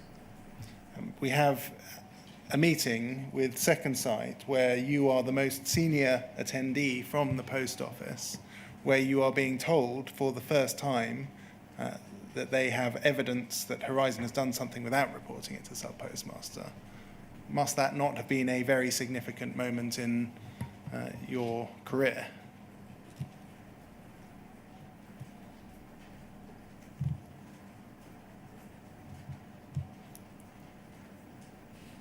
So, as I say, I still believe that the sub-postmaster could see this, and I should have asked for more evidence, and I don't believe I would have done. Although I was the most senior person here, I'm not the IT person here. Simon is. So I would have expected him to have also picked up on this. In Second Sight were your independent investigators who have been appointed by the Post Office to carry out an independent investigation. Whether you, somebody who wasn't familiar with IT, thought or didn't think that the system could do something, you're here being told that in fact it can do something without telling a sub-postmaster. So yes, that is a serious issue. I don't remember in Second Sight's interim report it having this. No, well, that's further down the line. We're now only in March 2030. Yes. But do you recall raising it? I don't, no. If we look down there in actions, and it says Alwen to discuss with Alice the confidentiality conditions of the MP's meeting and her status/role at the meeting. Can you assist us with the her status/role at the meeting? Is that your role or Alice's role at the meeting? Alice's role, I'd have said. I think you're the only one who's listed here to be having a conversation with the chair. Were you at this meeting effectively the route between Second Sight and the chair? Well, I suppose I was always the route between Second Sight and the chair, was the route of anything and the chair. And do you recall a conversation with Alice Perkins following this meeting? I don't. Could we please turn to poll 001862990? We'll start at the bottom of the first page, 10th of April 2013. Simon Baker emails to yourself and to Susan Crichton. Again, it's that team of three. Susan Alwen, next Wednesday morning, I've scheduled an off-site meeting with the three of us to get some thinking time to cover the following points, and he sets out their various points. And then he says, Ian is holding the date in his diary. Ron can't make it in person, but could join us on the phone. So it seems as though they're trying to schedule a meeting with second sites, Ian and Ron. Do you recall that? No, I don't recall that specific meeting. If we scroll up, please, we have a response from yourself. You say, this isn't in my diary. I think that must be, I'm perhaps meant to be with Alice in Wednesday morning. Yeah. And then if we look at the top email from Susan Crichton to yourself, she says, Alwen, are you going to be with her all morning? Simon and I need some time with you to work out the strategy for taking this forward, and your input was key, as we need to decide how we deal with the aftermath of the James Arbuthnot meeting and how to take this forward. It seems from that email that Susan Crichton has formed the view that your input is key in those meetings. Is that something you would agree with or not?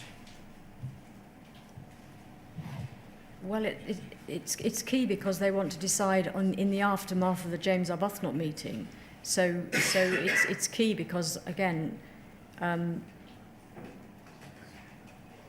they want my input, clearly.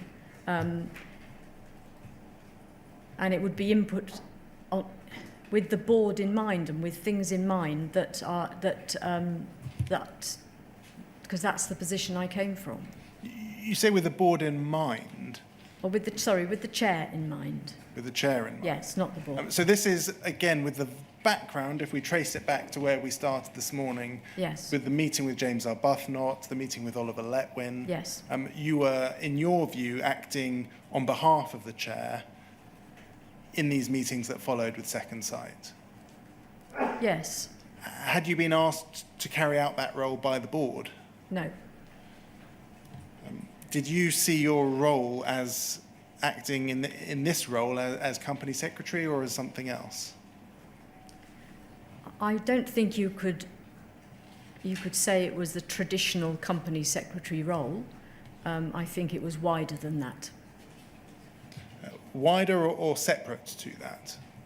I still think it was predicated on the chair and going back to supporting the chair and being the chair's ears and eyes in the business, if you like. So I think it was still supporting that role. In your training to become company secretary, was part of that training informing you that you were to be the chair's ears and eyes on the business? So I think there was something about facilitating the chair, the chair's connection with the business, but this is quite a long time ago now. I can't specifically remember what was in that training. But did you see it as part of your role as company secretary to be attending these kinds of meetings and to be pursuing objectives on what you understood to be on behalf of the chair? So no, I think it was wider than my traditional company secretary role. And was that something you ever discussed with the chair? Why am I performing a job that is not in fact the job of a company secretary? I can't remember having that conversation with the chair. I had weekly one-to-ones with the chair, and the chair would have known I was doing this work. So, but I don't specifically remember asking her, "Do you want me to do this work on your behalf?" But did you have any concerns that you're being asked to do a role that is in fact not the role of a company secretary?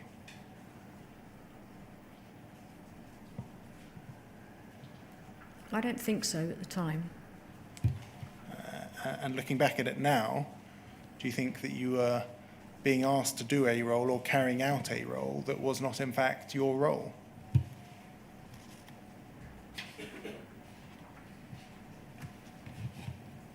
I think as time went on and this became, there was more to do in this role, if you like.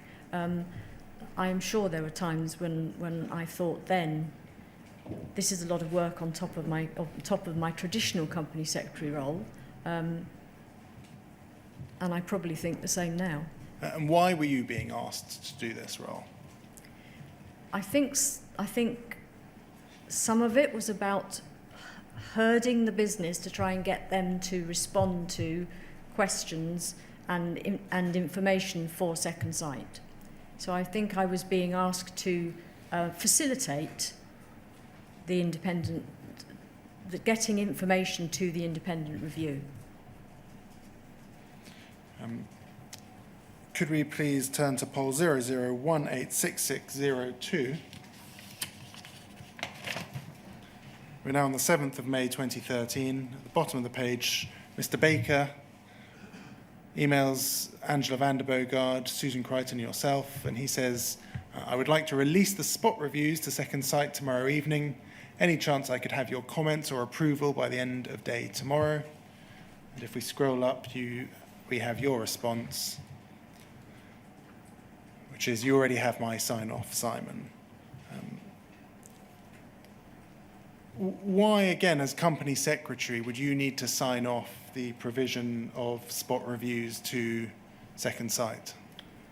So I don't remember this email, but I think when the spot reviews were put together, there were certain people that owned parts of the spot review because they were subject experts in those areas. So, for instance, Angela would have owned anything to do with the network, Leslie would have owned or would have loaned anything to do with IT, and so I don't think there were any specific areas that I had to sign off because I wasn't the subject matter expert, which is why I'm saying to Simon, you've already got mine. I'm happy for you to send these, but you need everybody else's input first. You're not saying there you don't need my sign-off there. You're saying No. You already have my sign-off. Yes. Why would you have needed to sign off the provision of information to Second Sight?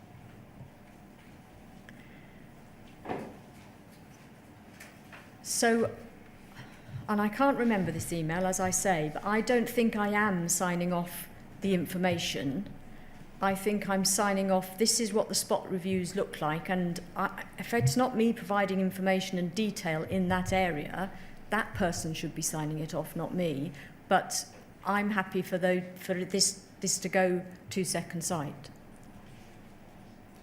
I don't think I'm signing off the detail. No, but Mr. Baker is saying, I would like to release the spot reviews to Second Sight. Can he have your comments or approval? And you say you already have my sign-off. It certainly reads as though you are signing off the release of the spot reviews to Second Sight. And my question is, why would you, company secretary, need to sign off the release of the spot review to Second Sight? So, as I say, I can't remember this. It may well have been that Simon and I have had a conversation about the spot reviews, and I've said to him, when you've got all the information, then, it doesn't need my further sign-off. You're getting information from all these people. But it doesn't say you don't need my sign-off. It says you already have my sign-off. But then I would... Sorry, I wanted to interrupt. So then I would have said that to him face-to-face. That's what I'm assuming. I'm assuming this... There hasn't been another email where I've signed this off. This is... I think I've had a conversation with Simon which says the spot reviews need to get to Second Sight, and he's going and asking for information is right in the spot reviews, and I've already had the conversation which said, yes, we need to get these to Second Sight. But that's just me surmising when reading this now. And why, as company secretary, would you need to sign off the provision of information to Second Sight? So as company secretary, I don't think I did have to sign it off. Thank you. Could we turn to poll 00029588?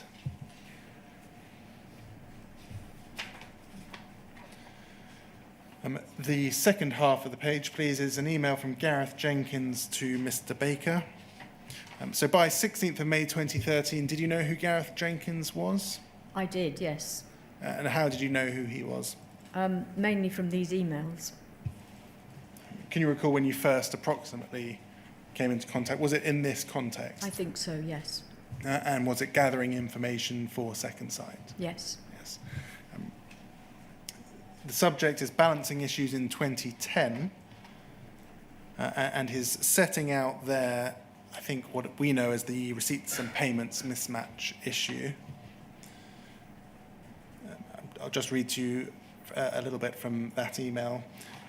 He says, if the clerk presses cancel and on the rollover screen then presses rollover again, then the final balance report will have receipts/payments mismatch, total receipts not equal to total payments, which will ultimately lead to a non-zero trading position on the branch trading statement.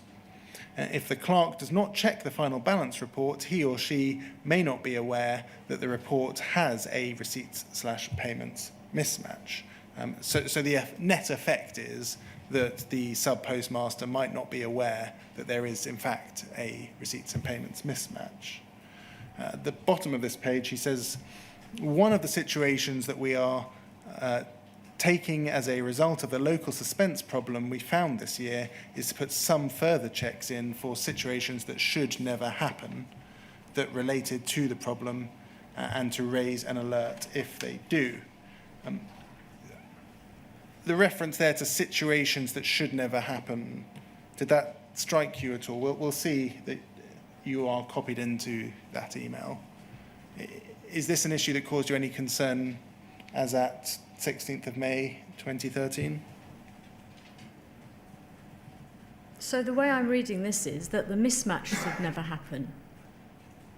So the piece, should never happen. Yeah, should never happen. So the piece above where the final report mismatch, that's the way I'm reading that, is that in the future those things should never happen. But also that things have occurred that shouldn't happen and that wouldn't be visible to necessarily be visible to. But where does it? See, I can't see anywhere here that it's not visible to the sub-postmaster. Well, if the clerk does not check the final balance report, he or she may not be aware that the report has a receipts payments mismatch. But it's in the final balance report. Yes. I'm not for a moment saying that it's, right. But I'm saying when I read this, my belief was that the clerk could still see the mismatch.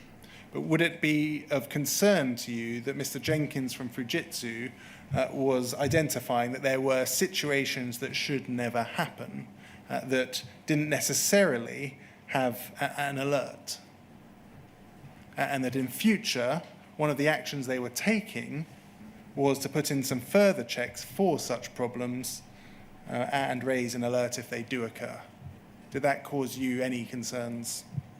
So, and I can't remember reading this, but reading it again, the way I think I would have read this was, this has happened, it was clearly wrong that it happened, it does appear in the balance, so that's the first thing I would have picked up from here.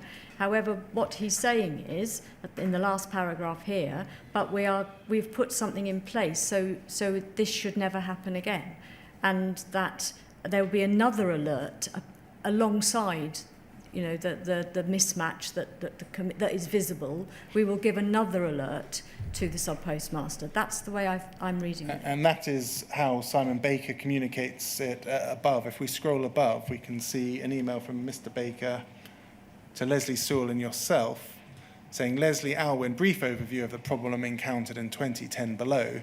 The reassuring point for those looking for comfort is that, in this case, Horizon's monitoring systems automatically picked up the anomaly. For those looking for comfort, but were you in any way concerned by the contents of that email? Well, I think I would have been concerned. I can't remember the email, but I think I would have been concerned that this had happened. in the first place. Yes. That would have caused me concern. But I think I don't think I was looking for comfort. I think that the rest of the email would have given me comfort, that one, the sub-postmaster can see it happening, and secondly, now that it has happened, Fujitsu would put something in place to ensure the sub-postmaster could see it. Why was Mr. Baker emailing just you and Leslie Sewell on this issue?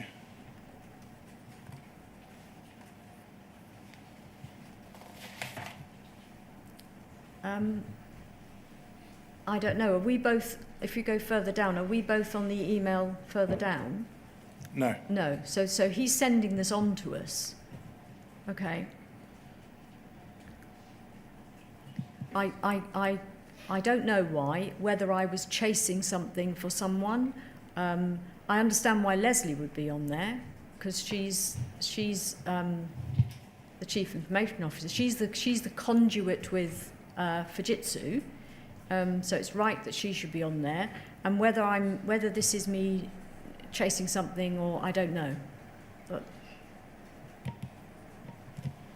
Do you want to try and see if you can think about why only two people from the post office were copied into that email, or sent that email, and it was you and Leslie Sewell? We've heard that Leslie Sewell was Chief Information Officer, but why you? I really don't. Maybe I'm the only person that doesn't know about this yet. Is it likely that you would have discussed that with the chair or the chief executive? So I do know, and I cannot remember the date, but I do recall that there was a conversation with the chair about bugs, and before the second site report. So there was that conversation. Whether it was predicated on this email, I cannot remember. And in terms of Mr. Jenkins, you said that you became familiar with him around this time. Yes.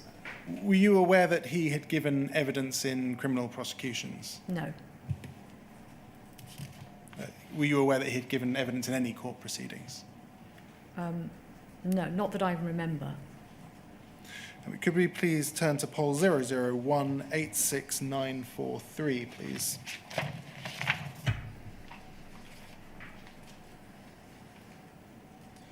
And if we could look at the second of those emails. 21st of May 2013, so shortly, the previous email that we looked at was the 16th of May. This is the 21st of May. And you say, this is from yourself to Alice Perkins, and the subject is James Arbuthnot meeting. You say, Alice, I wanted to apologise for the lack of clarity at the meeting today. Paula and I have had a conversation about the way forward and the need to ensure Second Sight are working to their terms of reference, finding out the facts, and not focusing so much on keeping the Justice for Sub-Postmasters Alliance on board. The Justice for Sub-Postmasters Alliance issue will be picked up in the wider stakeholder piece, which Paula and I have already discussed with Mark and Martin Edwards about. I've spoken to Second Sight and also to Susan, who is contacting Second Sight this evening, to reiterate our concerns and to ensure that they are focused on delivering the 2 to 3 MP cases before the summer, which they promised me they would do. I would like to clarify one point, as I realise that you and Paula were both disappointed with the time which has elapsed since the exchange of letters between James and the Justice for Sub-Postmasters Alliance, written on the 16th of April, and felt we should have moved things on.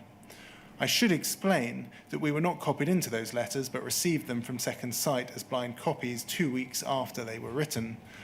This has made reference to them very difficult and managing the ongoing timelines and agenda challenging. I believe the call with James on Thursday and a subsequent meeting after recess will help us understand his position in moving this to closure and also enable us to drive the agenda more proactively. Can you assist us with why, well, first of all, what do you recall of the James Arbuthnot meeting, very briefly, that took place on the 21st of May?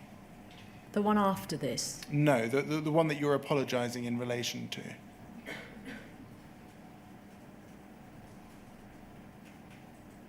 So I think this is I can't specifically remember, but I think this is a pre-meet for a James Arbuthnot meeting,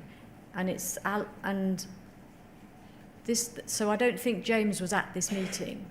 I think this is a meeting with Alice and Paula, and presumably other relevant people who are, Mark might have been there. I don't know who was there, but I don't think James Arbuthnot was in this meeting. Thank you. So this was a pre-meeting before a meeting with James Arbuthnot. That's my understanding. And you seem to be concerned, requiring an apology for a lack of clarity. Can you assist us with why you were apologising? So I don't remember this meeting, but if I've apologised for a lack of clarity, it's likely that Alice has left the meeting not very pleased with how it has gone, basically. And I think it may be something to do with the copy of the letter, which I allude to further down, and that she would have expected us to have done more if we'd had that letter since the 16th of April. So I suspect that we didn't get as far in this meeting as we would have hoped to get. There also seems to be some concern that has been raised about Second Sight working outside of their terms of reference, for example. Do you recall concerns being raised by Paula Venables regarding Second Sight working within their terms of reference? So I think later on, we probably get to it, the board were also concerned about the speed at which Second Sight were producing evidence. And I think, certainly for Alice, I think Alice, when we started the review, wanted a forensic review to look at the Horizon computer. That's what I think, and you'd have to ask Alice, and you'll have no doubt have a chance to do so, but that's my belief, is that Alice wanted to know that the computer worked, basically. And what was becoming more apparent was that Second Sight were looking in a much more wider frame than does the computer work. And I think that's what these conversations were about. And you're apologising there. I mean, was that something that you regularly did to Alice Perkins? Is that something unusual, something that stood out? I wouldn't have said it was regular, but if I did feel that something hadn't gone as well as I would have wanted it to go for the chair, then I would apologise, because it's easier to apologise and say, I'm sorry, Alice, we didn't have as good a meeting as we had hoped to have today. If we scroll up, we can see Alice Perkins' response. She says, "Thank you for saying all this, characteristically straightforward and frank. I think it would be worth having a chat about this at some point soon. There are some things to learn from it. In the meantime, we must get into a different gear on this issue. We stood to gain a huge prize from embarking on this." Just pausing there, what did you understand to be the huge prize? So, again, it's her words, but I think she was talking about an opportunity to show that the computer Horizon had integrity. I think that's where she's coming from, and to be able to show to the MPs, because Alice's main concern was the MPs, was to show to the MPs that what had actually happened. A huge prize from embarking on this, though it was never going to be easy. We have almost blown it on more than one occasion, and if it goes wrong, it will be hugely damaging. Too bad if we find substantive things which are wrong, but if what goes wrong is self-inflicted, that would be inexplicable. This is not all down to you, by any means, but I do think in practice you have a pivotal role of only to bring things to my attention, which you have sometimes done. What did you understand by that? Well, again, you'd have to ask Alice what she meant by that. But I took from that, again, from rereading the email, that we were taking too long to do things. I mean, it's interesting, in Alice's head, you know, if we find substantive things wrong with the computer, then let's find those things wrong with the computer and have proper evidence there's things wrong with the computer and put them right. That's sort of what I'm reading from this. What did you understand by self-inflicted to have been? It seems to be a criticism of yourself. I don't think it is. Well, it might have been. I don't think it is. I think it's that the business has not provided things and has not, it's an independent review.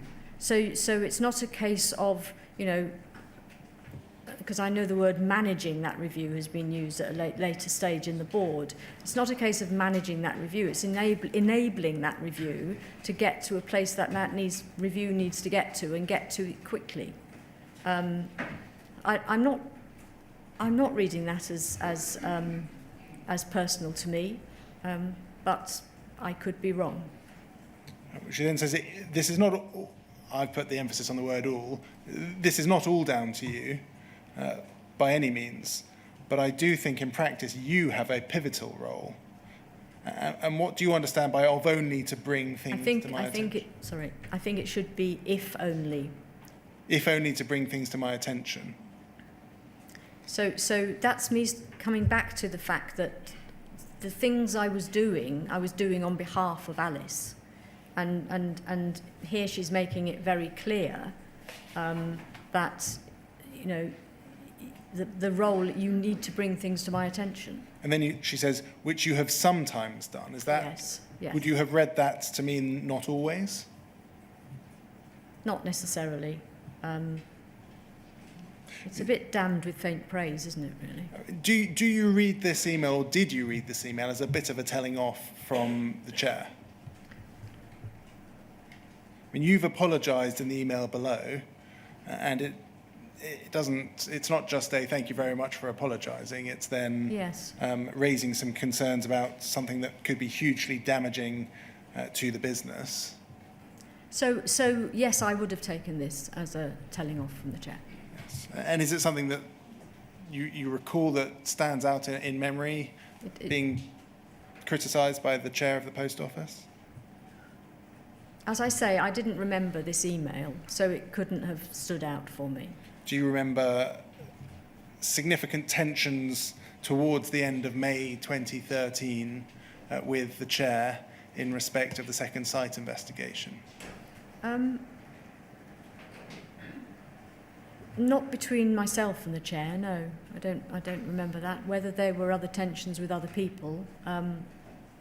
Do you recall increased pressure at this time in the business in relation to the work that Second Sight were carrying out? Yes, I do. And do you recall concerns that the Second Sight investigation could be hugely damaging? So Alice is saying if it goes wrong, it will be hugely damaging. I don't think she's saying it's going to be hugely damaging.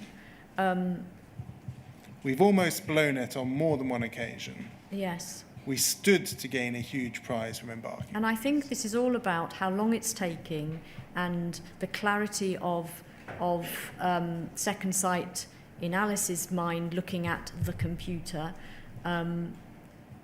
I think that's what she's talking about here. But and was there increased pressure coming from above during this period in light of Second Sight's investigation seemingly potentially causing problems for the business?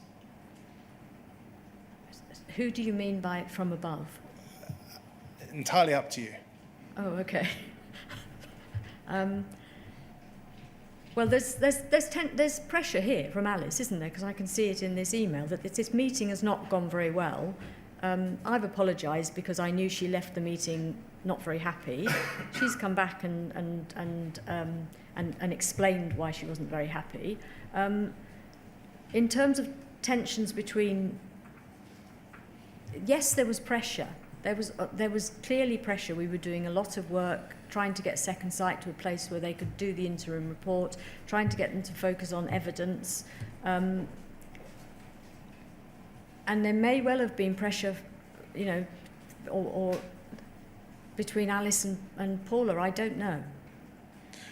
Could we please turn to poll 00105-632? This is the very next day, 6 in the morning. An email from yourself to Paula Venables, copied to Martin Edwards, Mark Davies and Susan Crichton. And you say, Paula, the only thing that is not for the brief for James is our move away from there are no bugs in Horizon to there are known bugs in every computer system this size, but they are found and put right, and no sub-postmaster is disadvantaged by them. It would be good to be able to go on and say, or has been wrongfully suspended or prosecuted. I do not think that is a phone call conversation, but needs to be aired at some point with James. I would suggest at your meeting. Our move away from there are no bugs in Horizon. Who is our? So I think this is talking about a brief for James's meeting. And I can't remember who was putting that together. It may have been Martin Edwards, it may have been Mark Davies, I can't remember. And this is me saying, in the brief, I've obviously read the brief for James, and in the brief for James, we are silent on. There are no, you know, we are silent on the fact that we have found bugs. So this, I believe, this is me saying we need to be upfront here, and we need to be honest, and we need to say we have found some bugs in Horizon, and well, as you can read. But they are found and put right, and no sub-postmaster is disadvantaged by them. And that's, sorry. How could the post office say that or be confident in that? Well, I think what I'm saying here is we need evidence that we can, if we want to say these things, we need evidence that they are 100% true. And the same, you know, the same true of or have been wrongly suspended or if we're going to say to James anything on bugs, we need to be absolutely clear that that statement is true, that they've been found, put right, and no sub-postmaster is disadvantaged by them. But aren't you saying that is what James needs to be told? No, I'm saying... You're saying it's not in the brief. There isn't anything in the brief for James Yep. That has our new line. Our new line being not that there aren't bugs in Horizon, that there are bugs, that arises in every computer system, but they are found and put right, and no sub-postmaster is disadvantaged by them. That was the new corporate line, it seems, from this email. And two questions, really. Where did that corporate line originate from? And secondly, how could you be confident that that was correct? Well, I wasn't confident that was correct. I'm asking the question here. I'm not saying put these two things in the brief for James. I'm saying the brief for James needs to cover bugs, and if we have the information that says we can say that sentence in parentheses and the final sentence, if we have that information, that should be in James's brief. Where are you saying if we have that information? I'm saying it would be good to say. No, you're saying it would be good to be able to go on and say, or has been wrongfully suspended or prosecuted. You weren't sure you could go that far, but it does seem from this email as though you thought you could at least say that they are found and put right and no sub-postmaster is disadvantaged by them. Or have I misinterpreted that email? I personally think you've misinterpreted that email, but you know, I can't specifically remember sending this email. I do know that I would not have wanted anything to be in a brief for anyone that wasn't an accurate piece of information. So where are those words that are quoted here from? I can't remember, but they are quoted. I don't think they're my words. Well, you are proposing the addition of or has been wrongfully suspended or prosecuted, aren't you? I can't remember if those are my words or if I'm saying it would be good to be able to say or have been wrongly suspended or prosecuted, but we mustn't go on and say that if it isn't true. And where's that in that email? Well, it's not written, but no one, I don't believe that we would have put that in a brief if we hadn't checked it. Susan's on this email. It wasn't in the brief, though. It wasn't. Paula, the only thing that is not in the brief for James is our move away. And the move away is not there are no bugs, but now there are bugs, but they're found and put right, and no sub-postmaster is disadvantaged by them. Yes. Where in this correspondence, does it suggest in any way that that might not actually be accurate and that that needs to be looked into? Well, it doesn't in this correspondence. However, I do not believe that it would have been included in a brief if we weren't sure that it was right. How can you be so sure? I can't be. This is an email from me to Paula saying the only thing that's missing out of James's brief is a comment on bugs, and I would like it also to be clear about prosecutions. But I'm not. This is not saying just put these in the brief without anybody checking anything. Can I tell you, Ms. Lyons, how I read it, which I think is very similar to Mr. Blake. First of all, you were saying there's nothing in the brief about a move in the post office position from there are no bugs in Horizon to there are known bugs in every computer system, etc. All right? And my reading of that is, not least buttressed by evidence I've heard from other sources, that by this stage, that was the post office position, either because Second Sight had tipped them the wink, or more likely because there were people in post office who knew, of course, there were bugs in Horizon by this stage. All right? So that's the post office line, which you identify as not being in the brief. And then you go on to say, and it would be good, in other words, if we can we say, or has been wrongfully suspended or prosecuted? Well, I accept that the inference to be drawn from that is that you're only going to say it if it's accurate, but you're hoping that it can be said, all right? And then just as a matter of detail, I think from previous emails, it's clear that there was to be a phone call conversation with Ms. Lord Arbuthnot on the 23rd of May. If you go back to the previous emails, you'll see that.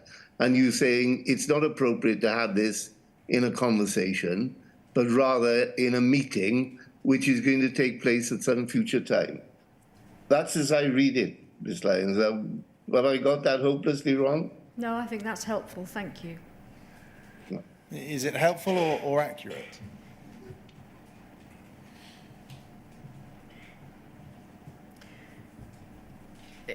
It's helpful because I can't now say what was in my mind in 2013, but reading that I would say that it's accurate the way I'm reading it now. And the or has been wrongfully suspended or prosecuted, was that something you were aware the post office had confirmation of? I wasn't sure, so that's why I was asking. And do you recall anybody coming back to you and saying that's accurate or not accurate? I don't, and I don't know if that ended up in the brief and if we felt comfortable to say that. It's quite a significant shift in the Post Office's position at this time, from no bugs to there are bugs. Was that something that was raised at board level at this time? I can't remember if it was raised at board. I do remember it being raised with the chair, but I would have to check minutes about the board. But and it was a shift. It was until that time, I naively didn't think there were bugs in Horizon. So that was quite a significant moment in time, this shift. Yes, I think it was. And if it isn't contained in, for example, board minutes at that particular time, what would you have to say about that? Well, I think it should have come to the board. It certainly went to the chair, and I cannot remember whether we had a conversation about it and about it coming to board. Clearly, it came to board when the second site report came to board, but that's later. Yes, thank you. So that might be an appropriate moment to take our second morning break. Yeah. And what time should we resume? 12:25, please. Yeah, by all means. Thank you very much.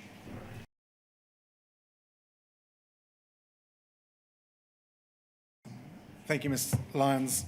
Could we please turn to poll 000988655?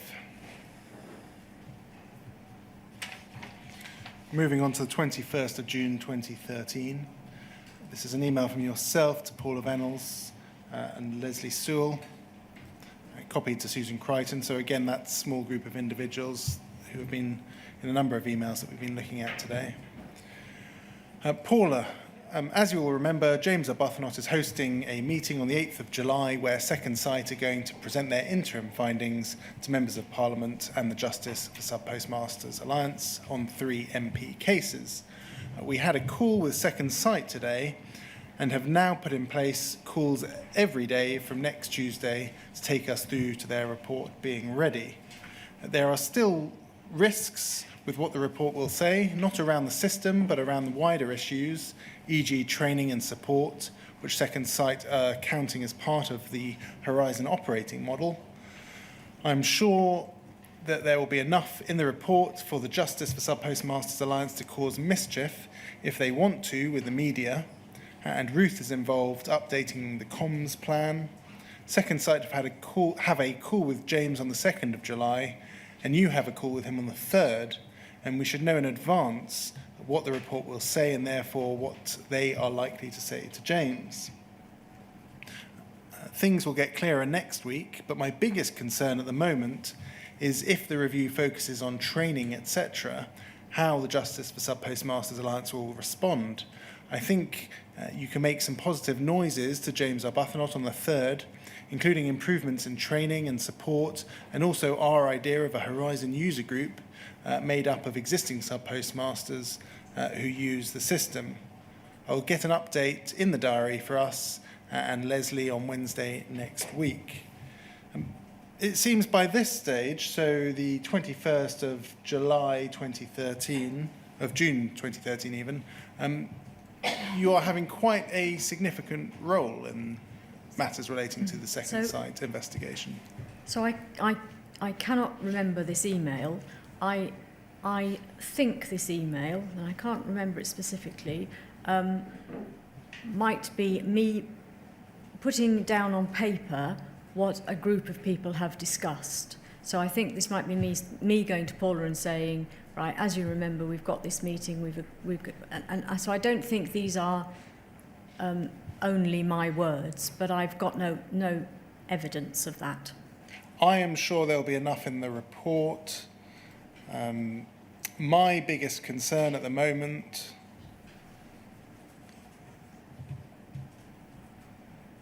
the penultimate paragraph, things will get clearer next week, but my biggest concern at the moment, I think you can make some positive noises to James Arbuthnot. I mean, there's no we in that email, is there? No, I accept that, and it's written in the first person, so it's Yeah. me saying this to Paula. I accept that. I mean, do you accept, irrespective of whether you remember the email, don't remember the email, that by the summer of 2013, you were clearly not just collating documents for Second Sight, you were having some strategic input on the response to Second Sight? I think I was trying to put in place a journey to the interim report, and trying to understand who is seeing who when, and when we needed to brief people and whatever. So yes, I am trying to lay out how we get to the Second Sight interim report. I think you can make some positive noises to James Arbuthnot, including improvements in training and support. I mean, that's not simply laying something out, is it? That's making a positive suggestion to the CEO as to how she should respond to the Second Sight report. Well, she will have seen what we've seen. So in the paragraph above where it says that there are no issues around, not issues around the system, but around training and support. That's what we were being told at the time. And what I'm saying to Paula here is that there are things that she can discuss with James about how things are being improved and are being changed. Ms. Lyons, isn't it now time to reflect on your work on the Second Sight issue in the summer of 2013 and accept that you had more of a significant role than is reflected in your evidence so far? So I did have a role with Second Sight, yes. I don't believe I collected any information for them because I wasn't an expert in that field. So my role was much more almost, and again it's facilitating word, my role was much more facilitating Second Sight, helping them to get what they needed to get. And then when meetings were coming up, laying out what was needed to happen. And yes, here I'm obviously, I am saying to Paula, these are the areas for the meeting with James. Are you providing advice to the Chief Executive as to how best to respond to the Second Sight report? I don't think I am. I think the Chief Executive would have made her own decision as to how to respond to the Second Sight report. She may make her own decision, but are you providing her with advice?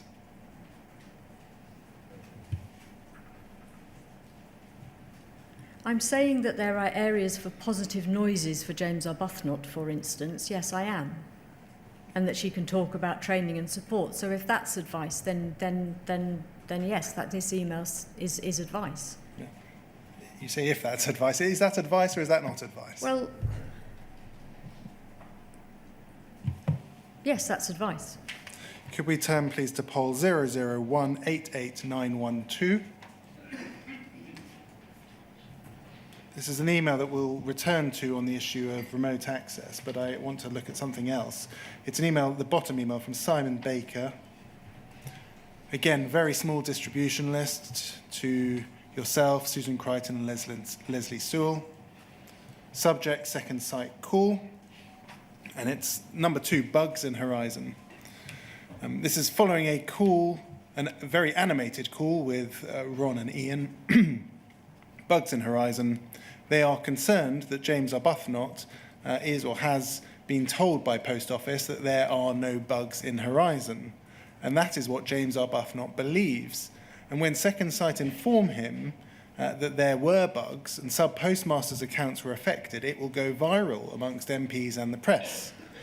My suggestion here is that Paula gives this news to James first and explains to him why this isn't a problem. We may also want to go to the press first on this as part of our overall message to get out our message out first. If we scroll above, there's a response from you, but that relates to the remote access issue, which I'll return to shortly. So Mr. Baker's raised the issue of bugs in Horizon, James Arbuthnot at this stage, so we're now 24th of June 2013, and Lord Arbuthnot isn't aware that the Post Office accepts that there are bugs in the system. Do you agree with that? So is this email before or after the one that we talked about earlier? Could we scroll down, please? We're going in order, so in date order, so... It is after. It is So after. it's after. So Yeah. in that email, we've already said that the brief for the James Arbuthnot meeting, I've already raised the fact that there's nothing about bugs in that brief, and shouldn't there be? Yeah, so that was the 23rd of May. Right, okay. We are now 24th of June, so we're a month later. Second Sight are concerned that James Arbuthnot still is of the opinion that there are no bugs in Horizon.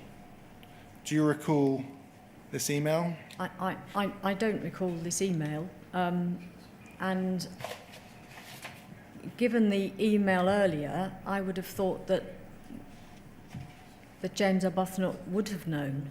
Who would have told him? Well, it was a brief for Paula, wasn't it? Paula was going to see James Arbuthnot, and I thought that what we said was that we would change the sub-postmaster, we would change the post office, there are no bugs in Horizon, to there are bugs in Horizon, which et cetera, et cetera. And is your evidence today that that would have been communicated to James Arbuthnot in May 2013 when you sent that email? I have no evidence as to whether that happened, but that's what I thought the email we were discussing earlier was suggesting. Would it have been of concern to you if it hadn't been raised with James Arbuthnot in May 2013? Yes, because I think that's what I'm trying to say in that email. I wanted them to be raised with him, and I also, if it was true, wanted the prosecution piece to be raised with him. Because of its significant impact? Absolutely. Just as a matter of timeline, because as you will have appreciated, I think, I'm quite interested in the points that we've just been discussing. In that May email of the 23rd, you suggest it wouldn't be appropriate to tell Lord Arbuthnot about it in a telephone call, which was occurring that day, but you anticipate, in effect, that it will be told to him in a face-to-face meeting. So the question becomes, was there a meeting between Lord Arbuthnot and anybody in the post office, but presumably Paula Reynolds, between the 23rd of May and the 24th of June? I haven't got that evidence. I don't know. Right, fine. Could we please turn to poll 00371710? We're on the 28th of June now. If we could turn to the second page, please. The bottom of the first page, top of second page. It's an email from from Gareth Jenkins to Leslie Sewell. And the subject is my witness statement in the Misra case. It says, Leslie, attached is my final witness statement for the Misra case. This was heard in Guildford Crown Court in October 2010 and concerned West Byfleet Post Office. Page 14 covers my response to a problem that had been identified in an earlier case, that involving Lee Castleton, who took the post office to court for unfair dismissal, which he lost. Do you need me to dig out anything more on this? I think the key point is the fact that Horizon did have bugs has been discussed in court, and the post office still won the case. So just to remind ourselves, we have the local suspense account problem, that's the 14 branch issue, said by Second Sight to have occurred from 2011. Okay. We have the 64 issue, the receipts and payments mismatch issue, 64 branches, said by Second Sight to have been discovered in September 2010. And we have here reference by Mr. Jenkins to the Seaman Misra case, which was October of 2010. And he is accepting that, or he is highlighting there that there was reference to a third bug in that case, the calendar square bug. Do you recall that issue? So I only recall it having now read this email and having listened to some of the inquiry. If we scroll up, we can see Mark Davis responding to this. Leslie Sewell's forwarded it to yourself, Martin Edwards and Mark Davis. Mark Davis said, this is massively important. Is there also a possibility that all incidents, 14 and 64, have been referenced in court? And then if we scroll up, we have a response from you. You say, I would have thought the 14 is unlikely as it's too recent. Hugh, can we check? Or is it quicker to ask Gareth, Leslie? I will certainly be sharing this with Janet on Monday. And then Leslie Sewell said, we'll ask, I think that's Fujitsu. Yeah. Were you concerned at this stage about whether there were additional bugs which might call into question the evidence that Mr. Jenkins gave in the Misra case or in other cases? So I'd had no knowledge of more bugs. I just knew the 3 bugs that were being talked about. Yeah, so we knew the 2 that went to Second Sight, and then we have here the reference to the third, the calendar square bug, being referred to by Gareth Jenkins. Did that not raise your concerns about the reliability of the Horizon system?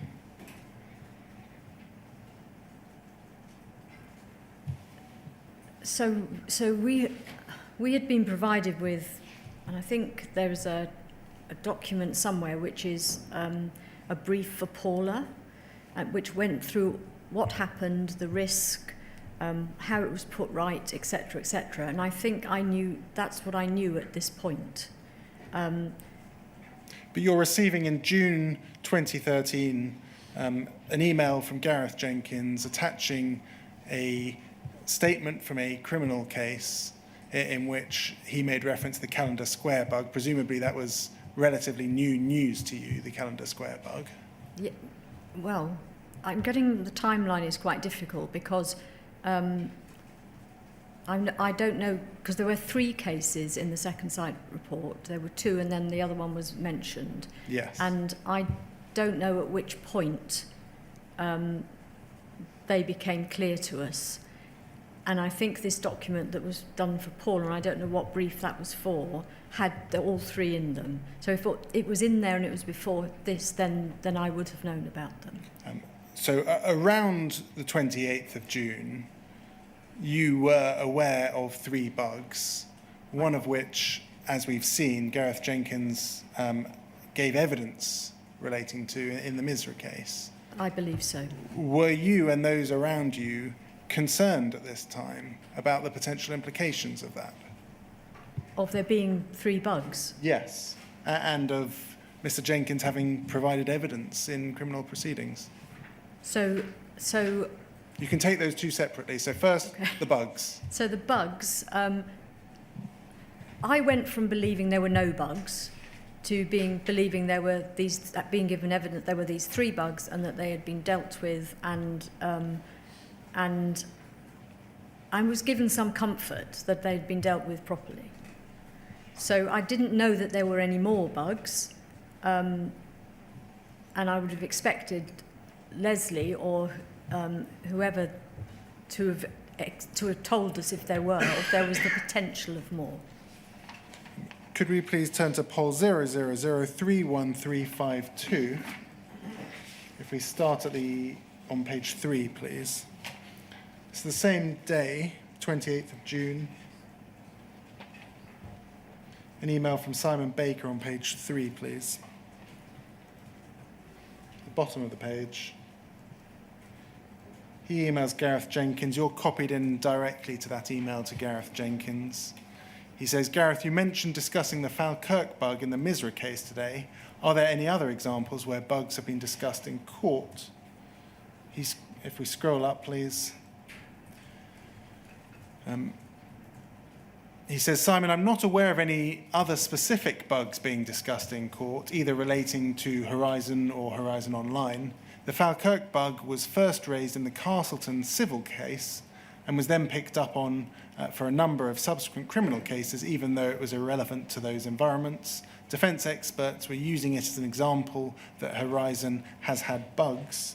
If we scroll up, you respond, and you say as follows. You say, the question was really about whether the defect had been spoken about in open court, other than in the Misra case, as it helps that it was in the public domain and not covered up in any way. Mr. Jenkins responds to you, and he says as follows. He says, Alwen, I understand the bug was spoken about in the Castleton case. I wasn't personally involved. It was definitely spoken about in the Misra case, where it was interrogated about its length. Other cases where it was mentioned were settled out of court, as far as I know. Isn't the penny beginning to drop now with a reference to cases being settled out of court that have raised that particular bug?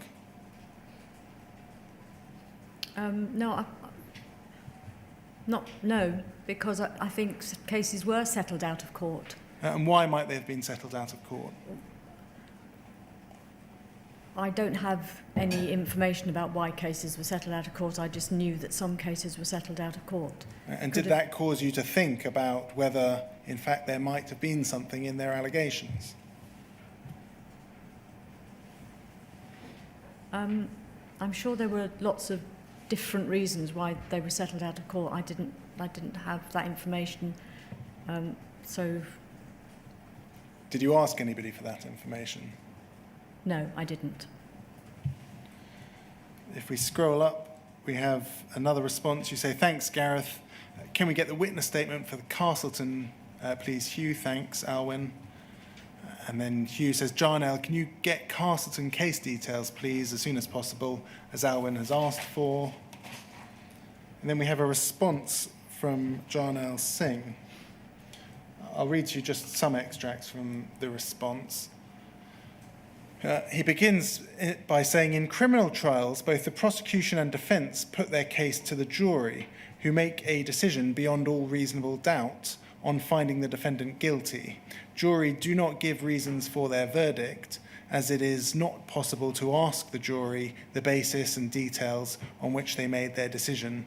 On occasion, particular point can be inferred. Did you understand what's meant there? Yes, I think so.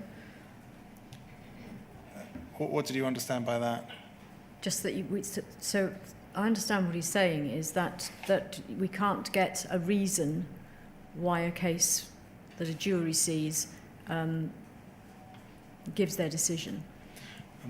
He says this is the only criminal trial where a jury has been required to consider in detail the integrity of the Horizon system. He summarises Seema Misra was a sub-postmistress at West Byfleet. He says about halfway down the second paragraph, he says, the jury's verdict showed that it was sure that computer error played no role in the case. There's been no appeal against conviction. He says, we instructed our own expert, Gareth Jenkins from Fujitsu. This was a turning point in the case. Under 4, he says, about halfway through paragraph 4, he says, in a nutshell, his final conclusion was this. He hadn't found any problem, but there still might have been a problem that he and Jenkins, this is talking about the defence expert, a problem that he and Jenkins might have missed. The jury clearly rejected this as wishful thinking after considering all of the evidence in the case. He says at 5, about halfway down, it provides rigorous analysis that is woefully absent from the vague and illogical complaints about Horizon that are reported in some sections of the media.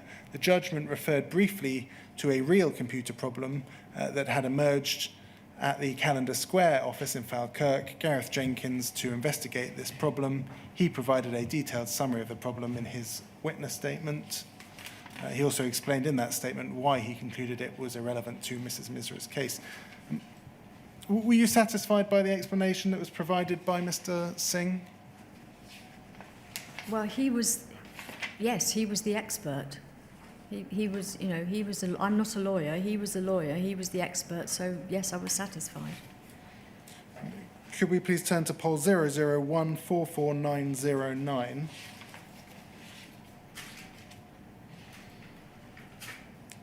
The second page, please. We're now at the 28th of June 2013. And you email Paula Vennell's next steps on Horizon issues update. Paula, Rod Ismay and Leslie are working on detail of the 2 bugs to understand them and get them into language that's clear and can be communicated. Mark is putting in place external communications. We have a call with Second Sight this afternoon. And it's the 4th paragraph that I'd like to just read to you.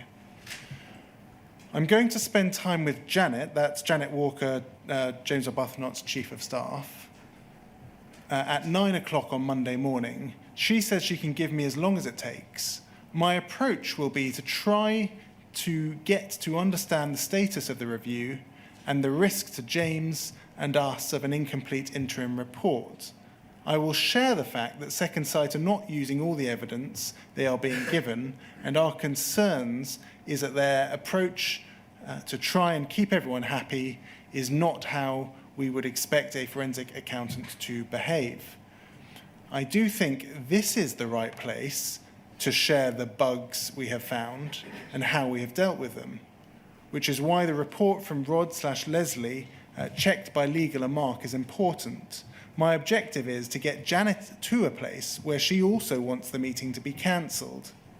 I'm also going to mention the timing of the report aligned with the funding and James's unhelpful comment to Joe about unfair convictions. I will have to play this meeting a bit by ear. The comment there, I do think this is the right place to share the bugs we have found and how we have dealt with them. Your evidence to the chair earlier was that you thought that that had already been dealt with by Paula Vennells after the meeting in May. It certainly reads here as though you are, in fact, going to be the bearer of that bad news. Is that right?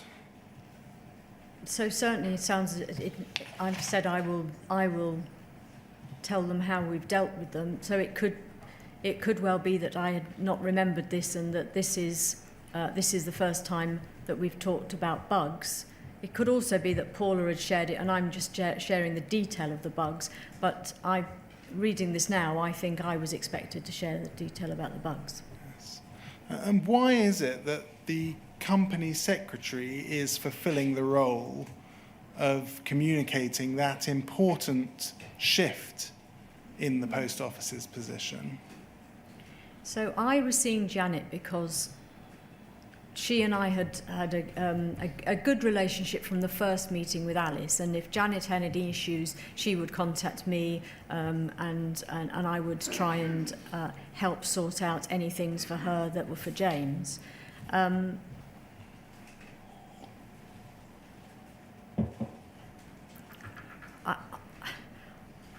You would have to ask others why I was expected to do this.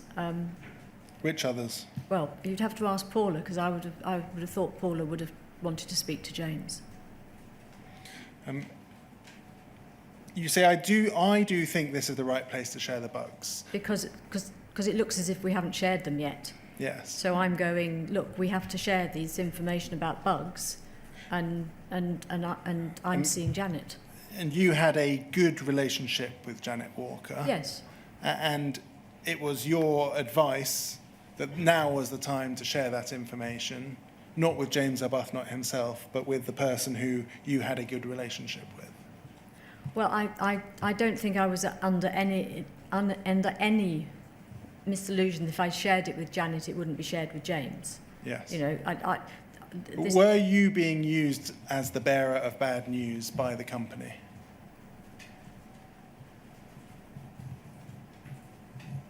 Possibly. But it's me suggesting I do this. It's me saying I do think we need to share. share this with Janet and therefore James before the second site report comes out. And we started today looking at the expert report and the role of a company secretary. Where in the role of the company secretary does this kind of a role come in? Well, it doesn't. Why were you doing it? Because in this instance, I was trying to get the information about bugs out to Janet and therefore to James. And if no one else was seeing them before the second site report, then I needed to do that. We've seen email after email about bugs, direct liaison with Gareth Jenkins by this stage. You are meeting up with the assistant to the key parliamentarian.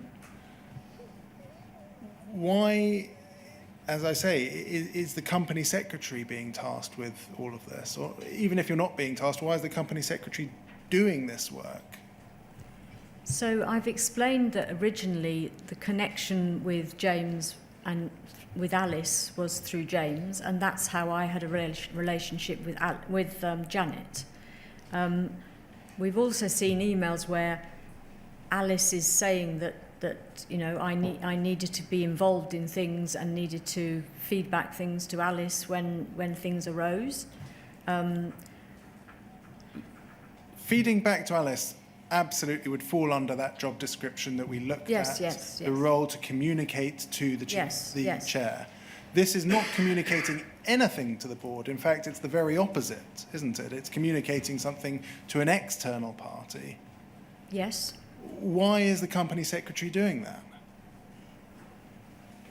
Because I had the meeting with Janet and I didn't want to go to that meeting and not tell her about the bugs that I now knew about. And why were you attending a meeting with Janet? So I was attending a meeting with Janet because I had the connection with Janet, and I was attending this meeting with Janet in advance of the second site interim report. And it was and I'm going from memory here, but I believe this meeting was to understand how both James and the Post Office and Second Sight were going to align the following week and understand how this report was going to come out and how we were going to deal with it. Was it a strategic choice to break the news to a friendly face, to somebody not as senior as James Arbuthnot, somebody who assists him, not directly from the chief executive to the parliamentarian, but from yourself to his assistant? I don't believe that's a choice that I made. I believe I got to this point and I was saying at the meeting on Monday, I think I have to share what we know about bugs. I wasn't willing to go to this meeting and see Janet and talk about how we move towards the second site review without talking to her about bugs. My objective is to get Janet to a place where she also wants the meeting to be cancelled. So I believe that is the meeting that James has got with Second Sight. Yes. And the reason for that is that this was now, it wasn't the interim report we had here, it was an incomplete report. And you can see from above that the Second Sight hadn't used all the evidence, there were gaps in the report, and the reason I'm saying that there is a risk with James having this meeting with Second Sight is because the Second Sight report at this point is not accurate, it's incomplete. Isn't this a highly strategic move that you are advising on here? When to tell the parliamentarian the objective to get the subsequent meeting with second sight cancelled? And that's well beyond your role as company secretary, isn't it? Absolutely, and it's beyond. I could not tell Janet that the meeting needed to be cancelled. I needed to explain to Janet that this was an incomplete interim report, that not all the facts were in it, that there was evidence lacking, and if James went ahead with his meeting with Second Sight, there was risk that he would be misinformed. That's all I'm doing here, and then it would be for Janet and James to decide whether the meeting should be cancelled. I didn't want them to go ahead not knowing that the report was incomplete. I'm just going to take you to two very brief documents before we break for lunch. Could we just turn to poll 002968821? If we turn over to page 2, this is an email from Andrew Parsons to Roderick Williams, providing detail about a particular bug. Mrs. Wall was terminated in September 2011. The first 14 bug error occurred in her branch occurred after she was terminated, etc. So it's relating to what was at that time referred to the 14 bug. Could we scroll up, please? Hugh Flemington says useful. And then Mark Davis says, can we change the way we are referring to this, please, as a matter of urgency? And if we look above, we have a request from yourself to Mark Davis, Hugh Flemington and Leslie Sewell. Can we call bugs incidents from now on, please? That is the same day as the email that we've just been looking at. Why are you on that day seeking to rename bugs? Well, you can see from the email before that I'm calling them bugs, and I have no problem with that. Mark Davis, who's the communications director, comes out and says, can we call them something else, please? And that's me going out to everybody on that email saying, can we call bugs incidents from now on, please? Was that in your role as company secretary, or was that in some other role? That's just me cascading Mark Davis's email. If we turn, please, to poll 00380985. Within a matter of days, we have the email that the inquiry's already seen, the 2nd of July. Paula Venables seeking an answer to the question, what is a non-emotive word for computer bugs, glitches, defects that happen as a matter of course? Answer, exception or anomaly. Who set that particular question? Do you recall? No idea. And if we scroll above, we have the full distribution list. So you were on that distribution list. Do you remember at that stage Paula Venables seeking a non-emotive word for bugs? No, I don't. I just know that we stopped calling bugs bugs. And one final document before we break. Poll 0029638. This is within a day of that email. If we turn to page 2, please. We have Gareth Jenkins emailing Simon Baker. Simon, it was about the Calendar Square bug. It was first raised in 2005. If we scroll down, it says the problem, halfway down that paragraph, the problem in business terms was that due to the transactions not being visible, sub-postmasters considered that they had not been input and so re-input the transactions, thus ending up with a duplicate transactions.